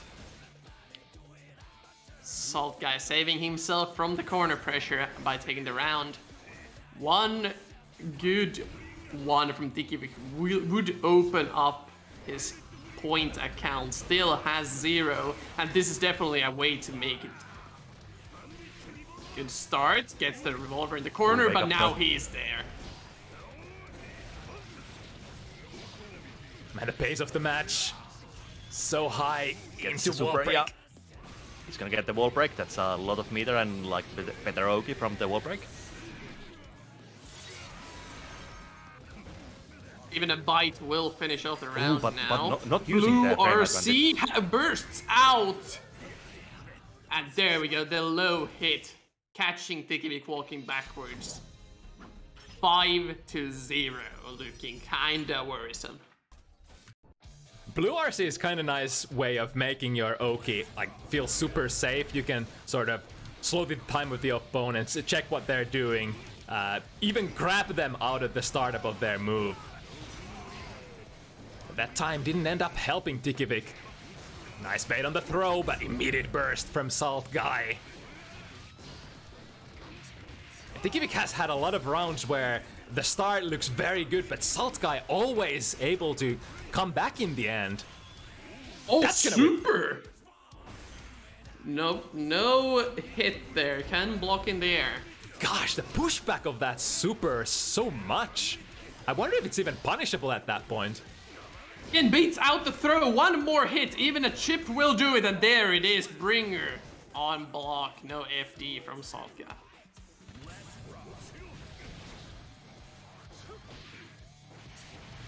Saltguy, a veteran from the betas with this character, really showing how it's done so far. But now in the pressure situation, good mash. Not sure if Saltguy has caught on, but Tikivik is being slightly predictable with his pressure. We'll see if the super hits. No, it doesn't. Tikivik seems to always go too far slashes into heavy slashes, especially in the corner. So he's lacking some options in the pressure. The low will catch him out. And yet again, last round. Yeah, it can sometimes be very difficult to subconsciously fall into patterns like that that your opponent can abuse if they're paying attention. That's a whiff punish again. Gets the throw. Good job by Tikivik. Needs to do this more and misses it. Slightly off on the timing. That is exactly what we need to see. No use of meter. Ooh, whiffing a lot of air throws there. Okay, the instant when I say Tikivik is getting predictable, now he mixes up his game instantly. But it's still not enough. Saltguy does find the frame trap and 6-0. No more losses allowed for Tikivik. Yeah, this is the first blowout of the evening. Oh, big too heavy. Ooh. The move, massive anti-air hitbox, but has a lot of recovery on whiff. I feel like Nagoriyuki is also one of those characters that their normals leave a lot of lingering hitboxes behind, which is kind of a new thing in Guilty Gear that's happening in Strive. Kind of Grand Blue-ish with punishes. Or would you even say a little bit like a Street Fighter? Pretty much, yeah. But Tikivik mounting a small comeback, but not with that SDP. That's gonna be a big punish. Drops the combo a bit, but it's still a quarter of the health gone. And this soul is stuck in the corner. Escape Satsu. Revolver's out. Yeah, now it's time to go in full steam. Saltguy does not have a burst this time, so Tikivik can really milk all of these combos to their heart's content. Try to go for it too heavy, too slow. That's a round for Tikivik. Not free. I mean, the comeback is possible, like, we never know. The 6 matches might have been just a download. Very early burst, good air throw as well, like OTG, get some of the blood, some of the damage. Nago seems to be one of these characters who really doesn't care about the hard knockdowns, just chooses to take the OTGs for the extra damage.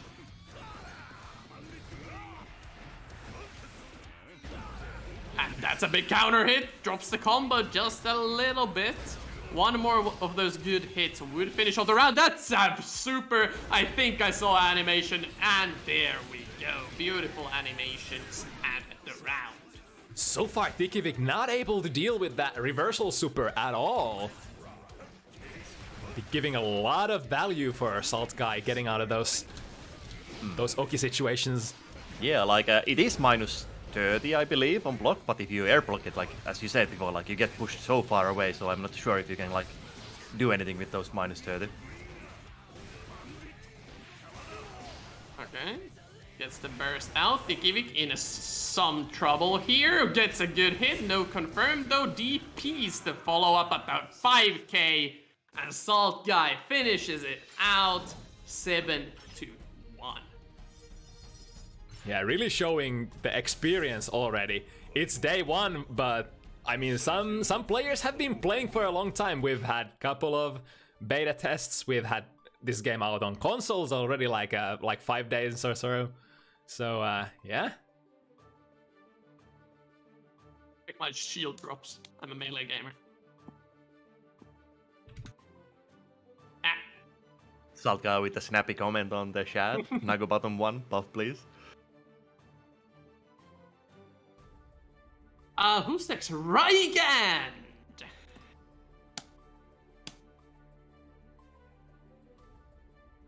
Rygand versus Jufee. I think we've seen this matchup in Exert quite a few times.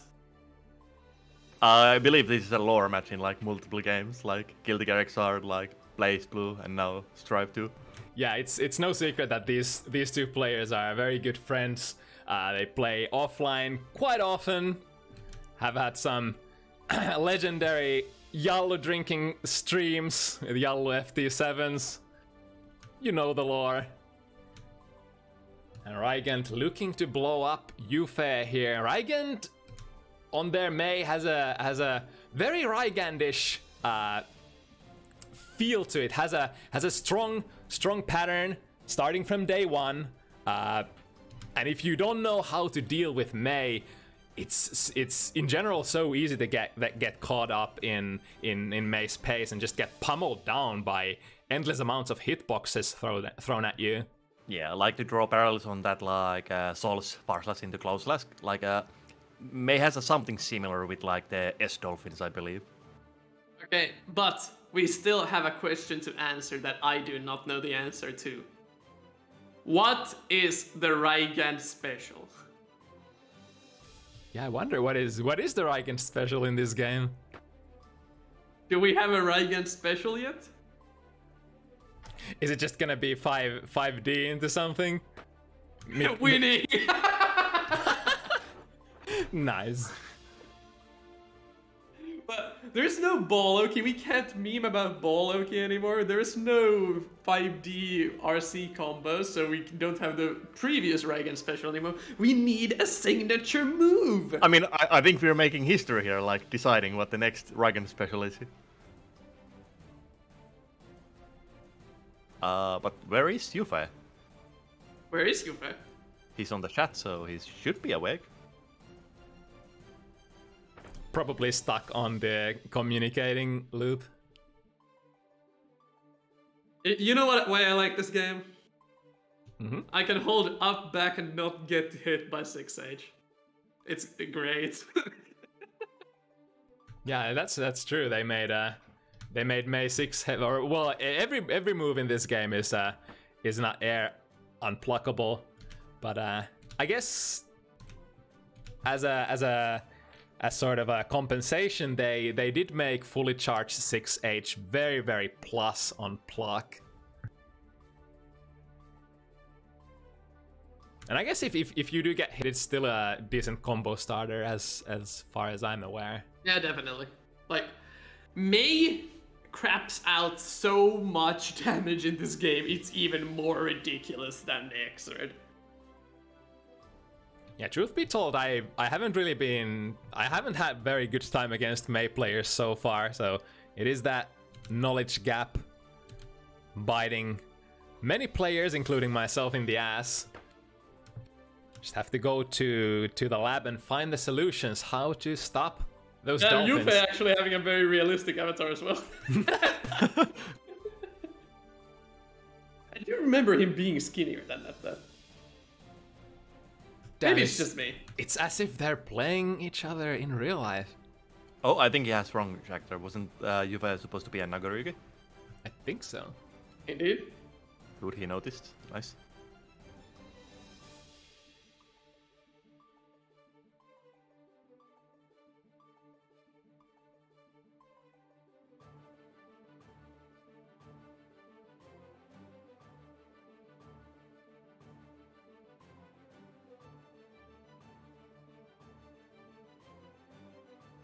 Also, would be super interesting to see Jufee more in this game. Obviously, they play a lot of different fighting games, but haven't seen them during events that much on the Xrd side. Maybe more on the Blaze Blue, but it'd be super great to see this handsome gamer on the cabinet more often from now on.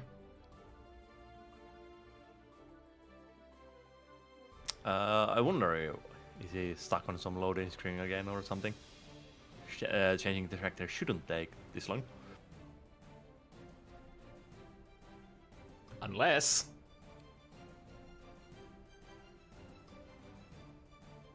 Ah, there we go. And here we go. Rygand Mei versus Jufee Nagaryoki. I wonder, because Nago is on the definitely on the slower side when it comes to like button speed. I wonder how Nagaryoki matches up against a character like Mei, who keeps throwing move after move after move at you. I mean, Mei still likes to be in the air quite a lot, but then again, Nagaryoki has one of the better anti-airs in the game. Like, it feels like the hitboxes are so incredibly good, so I wonder how that plays in this matchup. Yeah, that's kind of true. Nago has access to that area of the screen that a lot of other characters don't, so if Rygand chooses to... Letting the anime intros rock, and then we have the team. We are complete. But yeah, this is gonna be very interesting. Nagaryoki does have some very good anti-airs to deal with Mei's jumping play style. And looks like Rygand really does not want to block in the corner. Jufee gets a ton of mileage out of that. Here come the Dolphins. Totsukeki Gaming. Here we go. That's gonna be a full combo. Doesn't do the full pickup. You can actually do a 5k pickup on the ground into a dolphin for a wall stick. So you can get a wall break from that, but it's day 2. No, we won't have the optimal combos.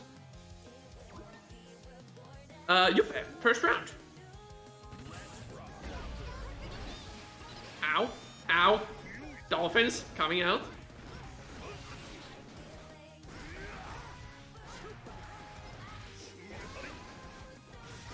Again, Jufee's pressure in the corner is very strong. Gets the wall break as well. One more good hit will finish it off. He also has all the meter he would ever want to spend. YRC into a far-hitting normal. Rygand was pressing something. Whoa, what was that? Was that a button or was that a backdash? I think that was a backdash. Yeah, man. Yeah, like backdashes in this game are kind of risky because it's more normalized. That almost every character has like around 5 frames of invulse and like 20 frames of recovery. So it's not gonna be easy or like free to backdash away from things. You can hear all the Potemkin players cry out in the distance. I mean, I'm not gonna lie, it feels very, very rough. It's also one of those muscle memory things, like fighting that 15 years of backdashing muscle memory. Okay, again, YRC. We're seeing the higher the match quality goes, the more YRCs we are seeing. Obviously, a very, very powerful defensive option. Ooh, and there's the anti-air. Bam! Yeah, like, no space program is shut down. Get out of there, Mei. That's not your place. Yeah! That's not where little dolphins should be. Dolphins don't fly. Good Abare by Rygand. First out. Jufee still a big advantage. Has all the meter, has the life lead, has everything he would want. Finds his way in. That's an anti-air. No RC to finish it off though. Goes for the YRC instead. Blood Rage. That won't be a punish due to getting hit by the startup.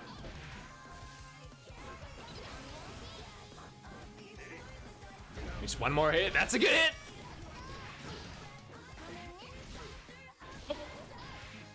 Now, Rygand just steals it. Gets a command grab. That's a lot of damage in the corner.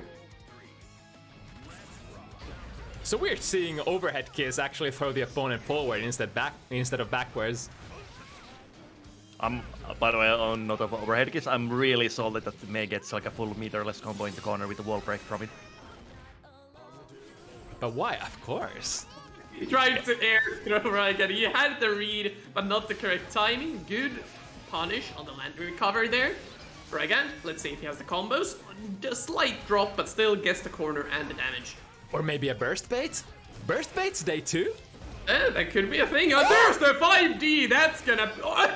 That's not how you bait burst in this game. You need to air dash. If you want to punish burst on your 5D, you need to air dash because you have options. Like, it's hard to explain how you do it, but generally you do air dash backwards into a far-reaching button, and that will punish the burst. Yeah, the meta on the burst baiting 5D. Wait, hang on a second. Can Nago even bait it? He doesn't have an air dash. I forgot completely. Yeah, I was wondering the same because Bottom King can't do it. Ah, interesting. I mean, can't she just like sort of? Like you can throw the burst. That's not a thing. Yeah, that's a good question. Uh, I believe you block the burst in the dust animation, it just immediately ends the sequence. Yeah, it does. So, yeah, but if you block the burst, you just kind of wait. Block and jump cancel. Does that work? I don't think it works. I'm not sure. Like that's something I need to test later. I don't think that's a thing. Like if you block the burst in the dust combo, it just automatically ends the dust sequence. So. Yeah, not gonna lie, that's not been on my priority list for labbing for stuff. Especially since 5Ds haven't been very relevant in previous games. Okay, big combo has the entire combo lab. Good job to Rygand. One more of those will finish it off. That's a super, but clashes with the first hit. I wonder if Jufee realized that it actually clashed because they weren't canceling there. Can you even FD cancel clashes in this game? I believe you can. I could be wrong, but I believe you can. Not 100% sure, but I also do believe that you can do it. It would be weird if they changed that. So, 2-1, Rygand taking the early lead after Jufee showing some strong pressure. Rygand adapting, and especially the command grabs in the corner, like so, will give a lot of mileage to the Mei player. Yeah, the aggressiveness is gonna be the name of the game here. I think both of these players, like once they're getting pressured by the opponent's character, are in a very, very difficult position. Rygand sort of probably in a knowledge disadvantage, and Jufee probably in just a disadvantage in general, having to block against Mei. The jump H finishes off that round. Rygand is starting to show some very strong options, like the anti-air 2H doesn't get to pick up afterwards, but it was good enough for now. Burst out. Ooh, tried to go for an air throw there, but missing. One thing about going airborne against Mei is that I gotta say the hitboxes of Mei's air moves have not, like, on the contrary, they've gotten better from the previous games. I think the boxes are so hecking large, so like trying to air throw Mei might be a suicide mission in this game. Imagine challenging dolphins with a button. Yeah, and like overall, I feel like it might be harder to like air throw buttons out because you can't do the IP air throw anymore. So you would have to like just beat the hitbox with the throw, but I don't think that's gonna be reliable against most air normals. That's a big hit. And I also think maybe the air throw boxes have been made smaller. I'm not 100% sure, but it seems so initially to me. Good air throw by Jufee, not throwing into the corner, so slightly SMH, but... there we go, there's the overhead kiss. No big combo that wasn't in the corner, but here it is. Can we finish the round here? Probably not. Still a sliver of health left. And bang. Speaking of boxes, Far Slash, a really good hitbox for Mei in this game. Okay, again, Nagarajuki full corner carry into a wall break from one airborne hit.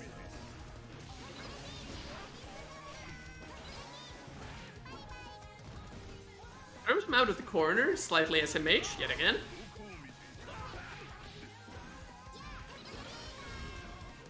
RC, no, that won't work. Jufee, being awake, gets the punish.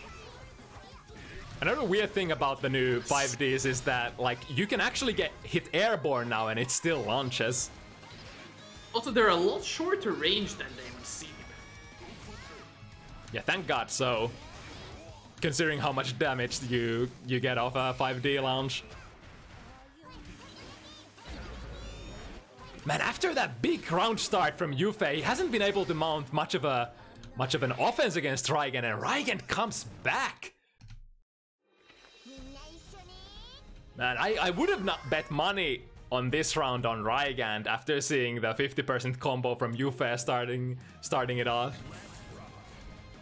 But I guess that goes to show how difficult for you it is to like break the momentum of Mei once she gets going on this slow character.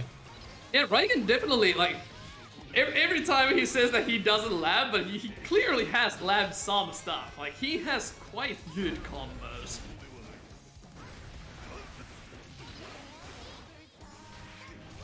Again, here we go. It doesn't get the full pickup, gets the jump K tag, but it's good enough. Rygand needs... punish on the block. Overhead kiss, yep, there it is. And look at the so chip thirsty. damage! Oh, big punish! Doesn't go for it though. Now so low health. Oh, yes! No! The 5T!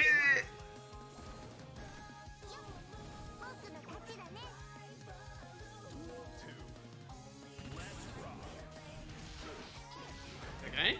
Karo is saying the Rygand special on block.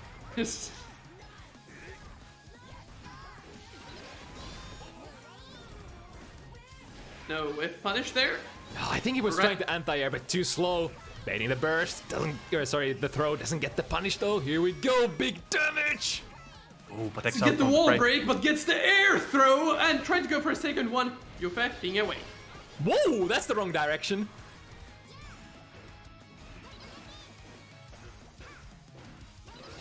Yeah, Jufee just doesn't seem to be able to get any normals out after Rygand establishes a position. 5-1.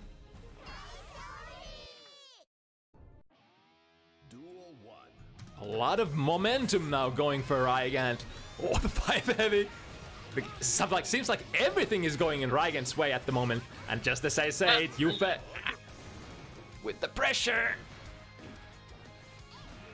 Again, Jufee definitely, if he can find these airborne hits like he's been finding, will have a huge advantage. That's not a pickup, sadly, even though it's a big counter hit. Why did Rygand burst? That burst is so disrespectful. Jufee still almost full health bar. Will Rygand actually come back with the hero burst? My God. It's looking like it. 6H doesn't do anything here. One good hit or overhead kiss in the corner will be it. Gets the air throw RC! Jufee still has a burst if he wants to use it. Highway robbery on the making is coming back! Whoa! The burst that was the dumbest burst ever, I thought. Gets Rygand around. Is that the Rygand special? Is that the Rygand special? Just like bursting when there's a sliver of health left and then comebacking? I mean, I'm all up for like that, like a timeline.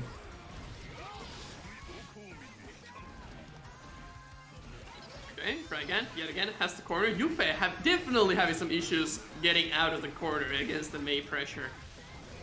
Okay, goes for the 5D, does not work this time around, gets the throw on the ground instead, and frame traps are a thing. Nice round from Jufee.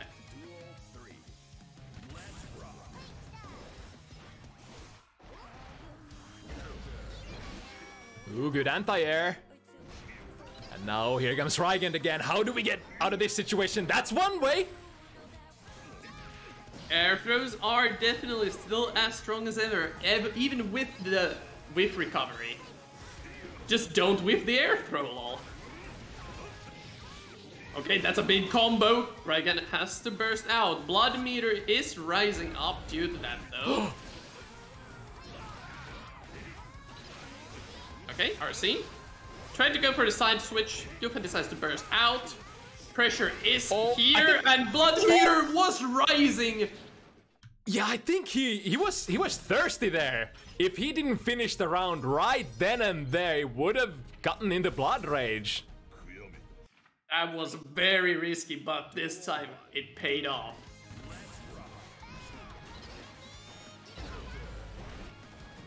It's that fine line riding the line between getting brilliant plays and getting big punish. Oh, a little bit too early with the throw. Opponent's still on the block stun. Okay. Rygand definitely doing it. That's a very big thing that Mays like to do. They do the up dolphin into a double jump and then watch what you do. But it's definitely a bit risky. Jufee is not showing too many options other than air throw to beat it yet. It's interesting. I didn't even know that you get the jump cancel out of that up dolphin in this game. Oh, big cutter hit! A little too far though. Jufee is not really like converting those jumping edge, or like jumping edges when he hits Rygand. He's only getting like 5k on block after it. It does a small nice drops. Air. Gets the throw into fast RC, and that's gonna be a kill. I bet Nago has a lot of finish potential, being able to blow like all of their blood on that last combo that you get. Yeah, if the I mean, opponent doesn't have a burst. The Tractor state is, or the Tractor is called one-shot Tractor for a reason. Yeah, for sure. 3k finds a hit, and here we go. May does get a wall break from every single time. And I think the rules are like, you don't go into blood rage before you go back to neutral, right? So you can perform your combo all the way to the end. Of course I know, yes. Trying to bait a burst there. A bit greedy, but gets the throw. And another match for Rygand now on match point.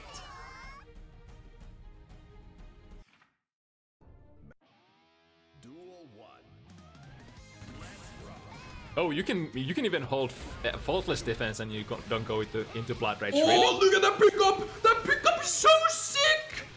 Full screen corner carry at over half HP gone. But we saw how this went last time. Jufee needs to finish it here, otherwise Rygand. 2 hits and he's dead! Ah, that's Nago for you. One shot, one kill. 2 shots, 1 kill, but yeah, it still stands.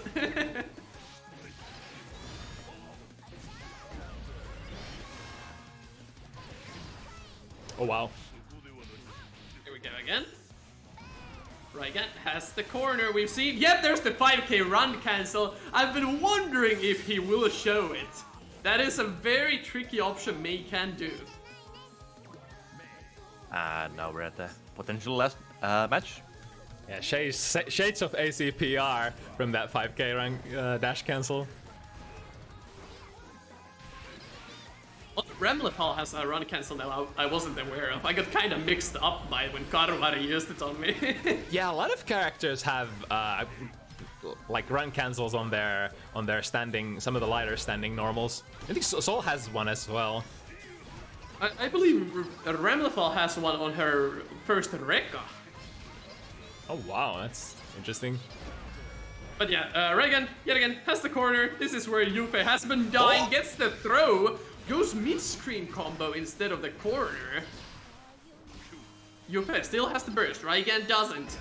Small advantage, but Dolphin won't hit. Trying to go for the 6k to finish him off.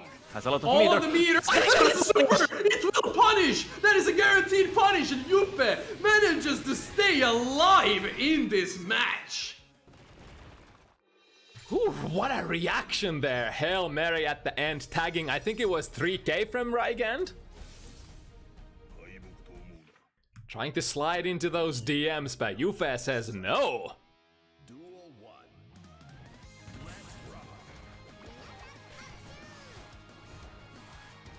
Rygand, maybe a little bit shook from that one. He was so close to finishing the set off. Now, it's a brand new game. Jufee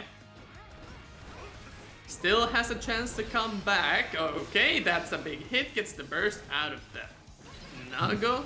Man, the whiff recovery on that 2 heavy is so much. It has happened quite a few times that like Jufee just jumps over a Rygand and then does the jumping edge and whiffs completely. Okay, here comes the big counter hit again. This will be almost full screen corner carry. Blood Rage. Blood Rage. Good, kind of super here. Does have the meter. Rygand tries to get air throw, but Winston gets thrown himself. And that's gonna be a kill due to the big hit Jufee lands. How did Jufee get an air throw? I thought Rygand was below him. That's not where Guilty Gear air throw hitboxes usually reach. Interesting. Interesting. Okay, Jufee, again, corner, big combo time once again. That's gonna be a wall break into super, or super into wall break, both ways work. Here we're getting the good okay and a lot of meter. Damn, Jufee's finally awake. I'm like, I don't want to go down like this. Reversal super, no punish Miss though. is the punish, yeah. I'm not sure if like the players know that you get like better okay from the super breaks, because not a single time like has them been like a okay after it. Like, and Guilty Gear, wake up throw. oh wait, then again I guess like Nagorigi can do much because you don't have run, so you can't like close the distance on the better okay. Yeah, you would have to use command dash, I guess. Yeah. Depending on your blood situation. Yeah, might not be worth it. Makes sense. Like, honestly, for some reason, the wall break situation is really, really hard to get buttons out of. Like, you really often just like stand there. Where's my button? Yeah, it's like round start that doesn't have the round start countdown. Or the buffer. Yeah. Okay, Jufee yet again not throwing into the corner, just keeps throwing mid-screen.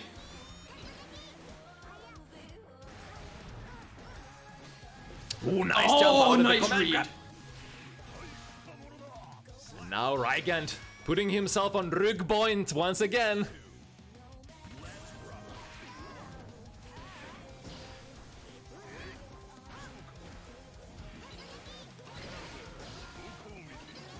Oh, luckily got the trade there, Jufee. Not a single combo landed so far, but so much damage on Jufee. Oh, the hitbox of 5k. Footsies, man. Literal footsies coming out. No, This is not the time to do dummies. Jufee on their last legs in this FT7. Rygand even has the tension bonus coming in from the corner. The reversal throw. Is he going into blood rage of this? No. He is not. It's gonna be close to whoa! Oh, That's gonna be holy Jufee! Rygand just not being able to close the round and to get the set point. But here's a big too heavy from Rygand. Baits the throw. Okay, overhead kiss. Oh, once again, Jufee against all odds has to bring this round back. But Rygand, I think the wall break there sort of saved Jufee. Had to cut this combo short, but again, one hit is all it takes, and that's it. 6B, tongue out. Rygand takes it finally against Jufee. Jufee really trying to mount a strong comeback, but eventually it just wasn't enough. I mean, it kind of looked like he was making it.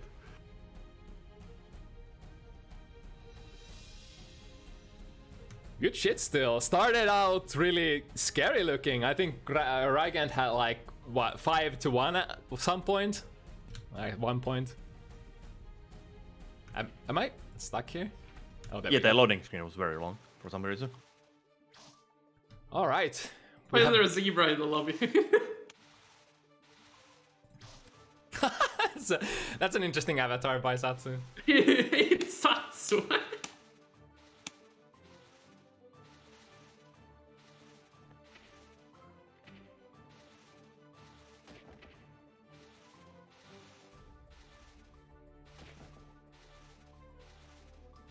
All right, one more game remaining. What a game it is!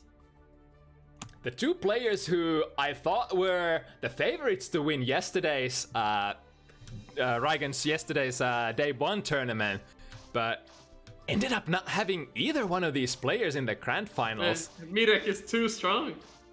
But now we get to see that. Are you on the spectates? I am. QK isn't yet. There we go. Alright. But yeah, okay, I'm gonna bet 4k of my channel points on Randstart Carabuster. That would be a pretty big blow to Chip's health to start out the round like that. So this matchup historically has been not fun to play for Chip, that's for sure. One hit and you're already close to dying. Technically... Speaking of which, that's gonna hurt a lot, has to burst out. The question here is gonna be, does Satsu actually manage to control the flow of the match? Oh no, my bad! Or did you have like wrong buttons or something? I think you might have wrong buttons.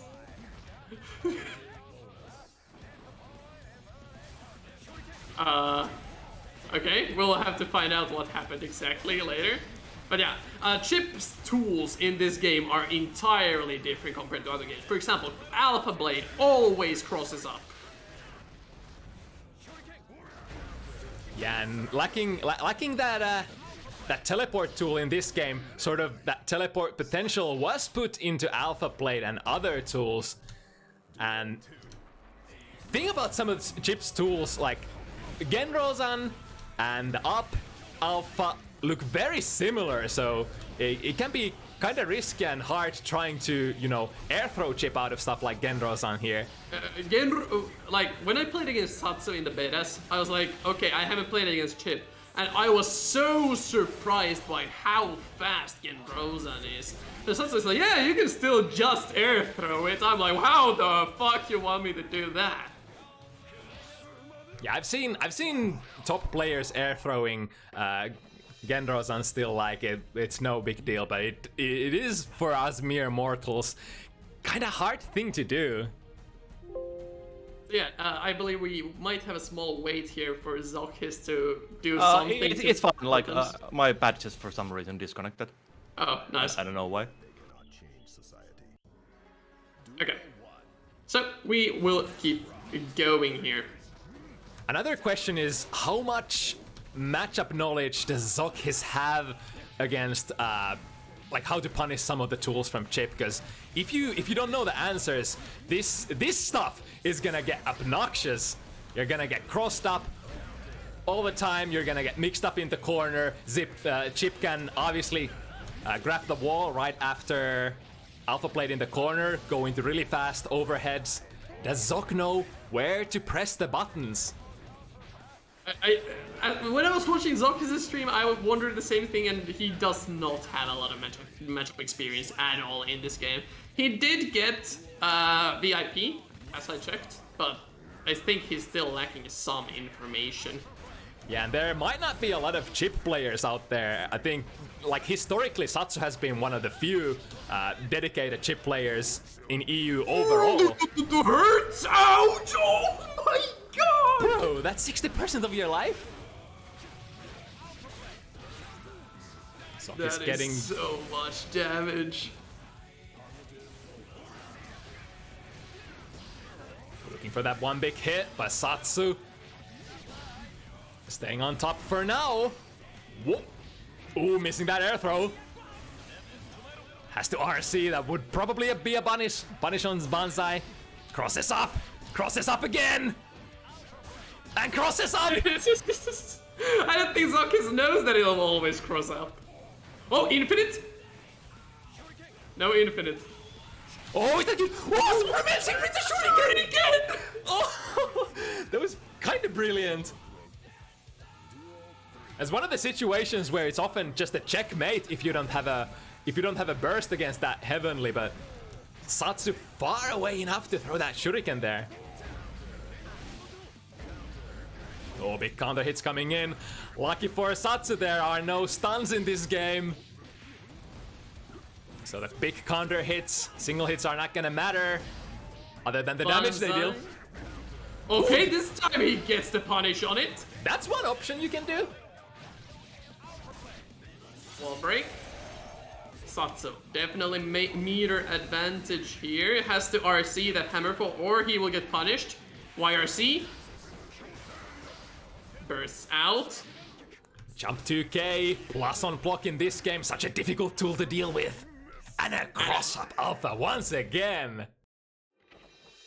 It is extremely hard to deal with. Alpha Blade is so fast now. Always crosses up. Even though you can't get much out of it, it's still really good.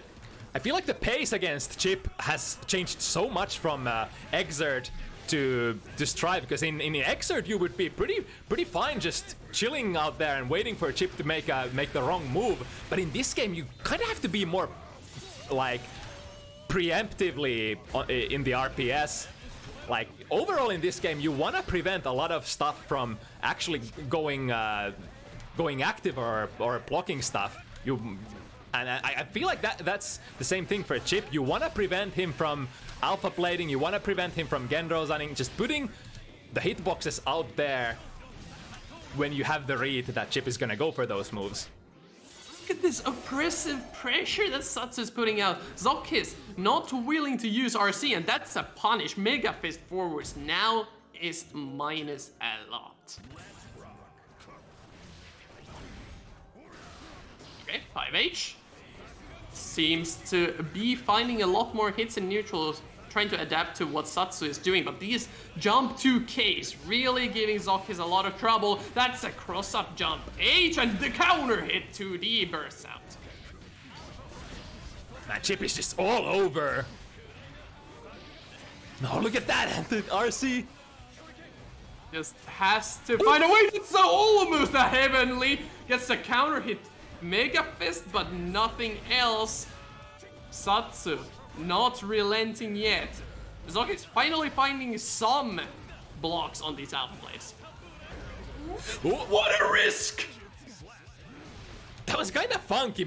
I think missed the punish initially, but still getting counter hit since Satsu tried to continue the pressure after the DP. We still haven't seen any Kara Busters or Kara backwards Mega Fists, which are very good options for Potemkin. Oh my god, look at this damage! It's gonna be a free wall break as well from the explosion. Right, surely Satsu wouldn't come back from this. Yeah. Just runs into the Hammerfall. Hammerfall still having that one hit of armor. Very good option, especially against longer recovery moves. Whoa! Okay, Alpha Blade, don't just throw. Counter hits, going everywhere at once. Again, hard knockdown, Alpha Blade gets blocked, tries to buster the landing, doesn't work, and Rosen gets jumped out of, but it is a very low recovery.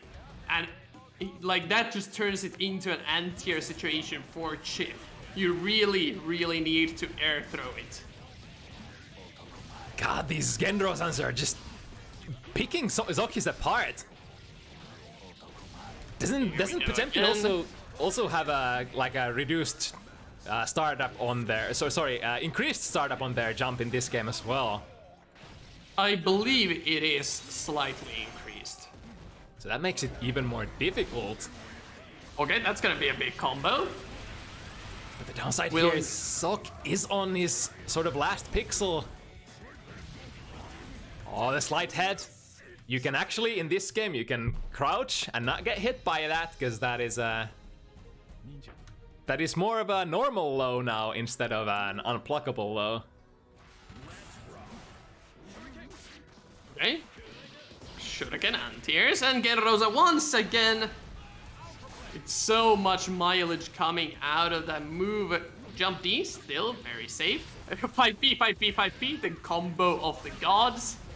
The fucked up thing is that, like, if you're trying to air throw them out of the leaf crab, I think the up alpha actually probably has a chance of catching you, sort of frame trapping you out of that air throw.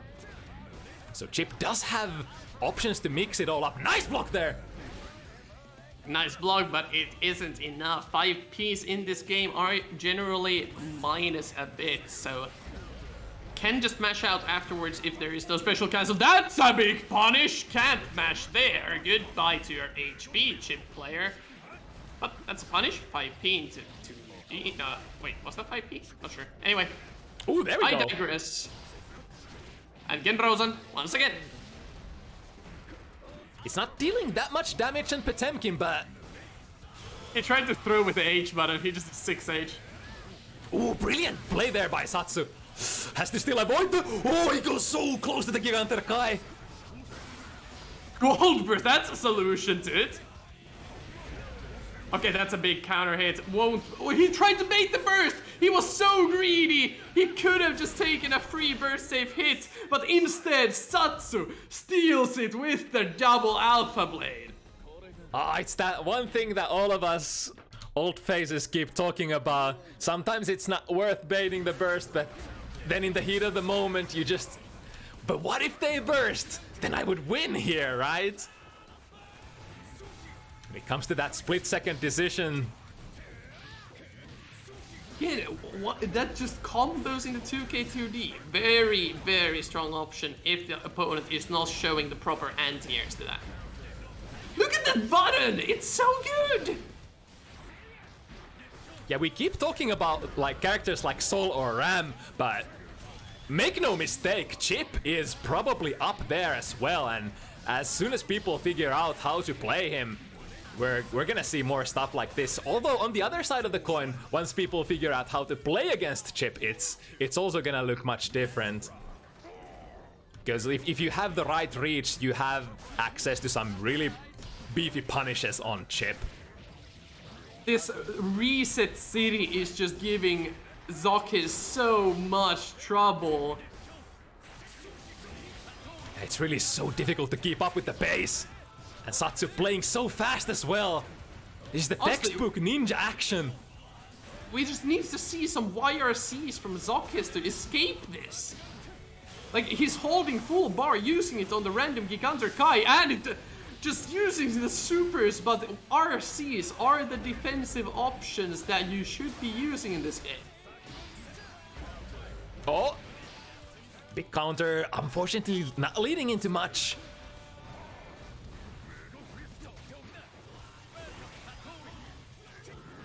Oh, interesting. Yep. Good block there, but suck. Yeah, getting chipped out by that Rekka. And Satsu going up 5-1 as ZoKHiZ not finding solutions to anything Satsu is showing yet.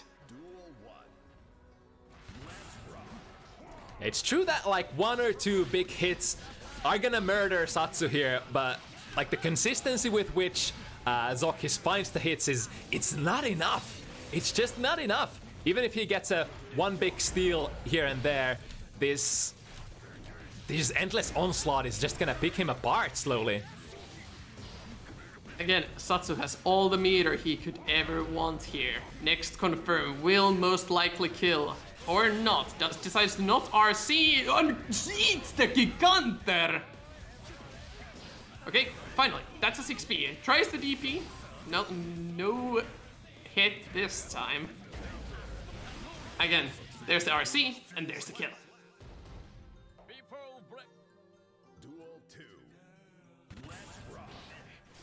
ZoKHiZ trying to show the 6P, we saw it hit earlier. Sadly, Potemkin's reward from 6P is not very good in this game compared to Xrd and the other games. Yeah, the counter hit just doesn't launch enough. Yeah, it historically hasn't been that great in the previous games either, but like, sort of unfortunate for this game. Again, ZoKHiZ struggling on the defense. Satsu overwhelming power goes to match point. And what are you supposed to do here? Like, unless you have a clear game plan what to do, it's not possible to keep up with this pace. You have to be able YRC. to. You have to be able to see the future, or save the meter for YRC to just like sort of hit it and make it stop. But even then, I wonder if Chip just like jumps out of that YRC situation and like resumes playing the tricky to play neutral or tricky to deal neutral. Okay, he's trying to mega fizz, but infinites! I can't believe we have infinites in Strive. That's gonna be a wall break. I think he's gonna do an alpha. Yep, there it is. Yeah, Satsu all over now on set point. Yep, Satsu probably really bummed about not making the grand finals yesterday, and here to show that they're one of the top competitors right now in Finland, despite not making that top 2 spot. Again, ZoKHiZ finally managed to make it back to neutral, but now that's a buster. Is that a kill? Not nearly, but with the RC, he finishes off the round very quickly. That was a really nice spacing. Going for the alpha from far away, ended up landing right next to ZoKHiZ. I think usually if you do the alpha at close range, the alpha is just gonna take on blocks chip far away from the opponent, not allowing them to punish. Signs of life from ZoKHiZ. But still needs a couple of good hits, or maybe just one. Again, Rosen hits him. He's gonna be in the corner with this hit. But here we go. You're in the mix with DJ Satsu. Oh, that's good, right? Yeah, that's a hit. Will not get the pickup. That's not red RCable. You will always get a purple one, so you need to be ready. Or do a fast RC. But Mega Fist finds Satsu poking out. ZoKHiZ managing to get a second game. But it's a long, rocky road ahead of Zok. Still needs 5 more wins to bring it home here. Counter hit 6p, doesn't even get a combo. That move does not give too much reward here.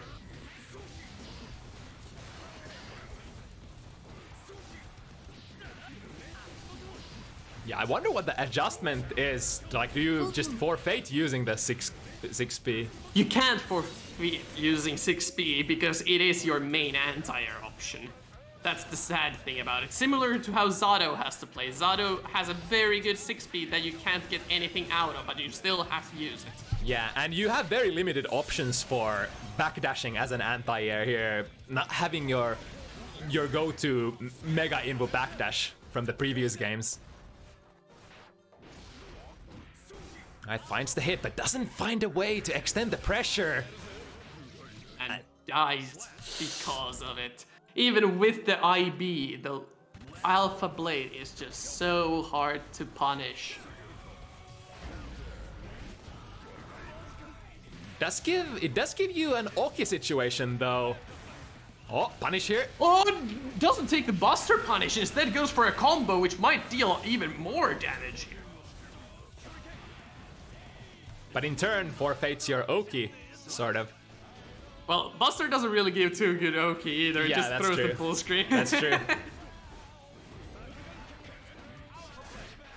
Again, Alpha catches him out, gets the 5 piece, throws him a bit, and there's again Rosen back to the corner, misses the burst, and now has to survive this chip pressure. Jump 2K misses this time around. Alpha Blade cross-ups, that's a punish, gets the 6p. Now Satsu needs to make it out of the corner. Satsu has a full meter of butter here. Oh wow! Press fast RC for some sort of a confirm there, but does not get the hit. One more good hit Next to hit. jump Aw. 2K will finish it off, and Satsu making quick work of ZoKHiZ. I have no idea about the frame rate of Chip. Yeah, that's the difficult thing, man. This kind of gameplay is so hard to play against if you are not in the know. And yeah, honestly, is anybody at the moment?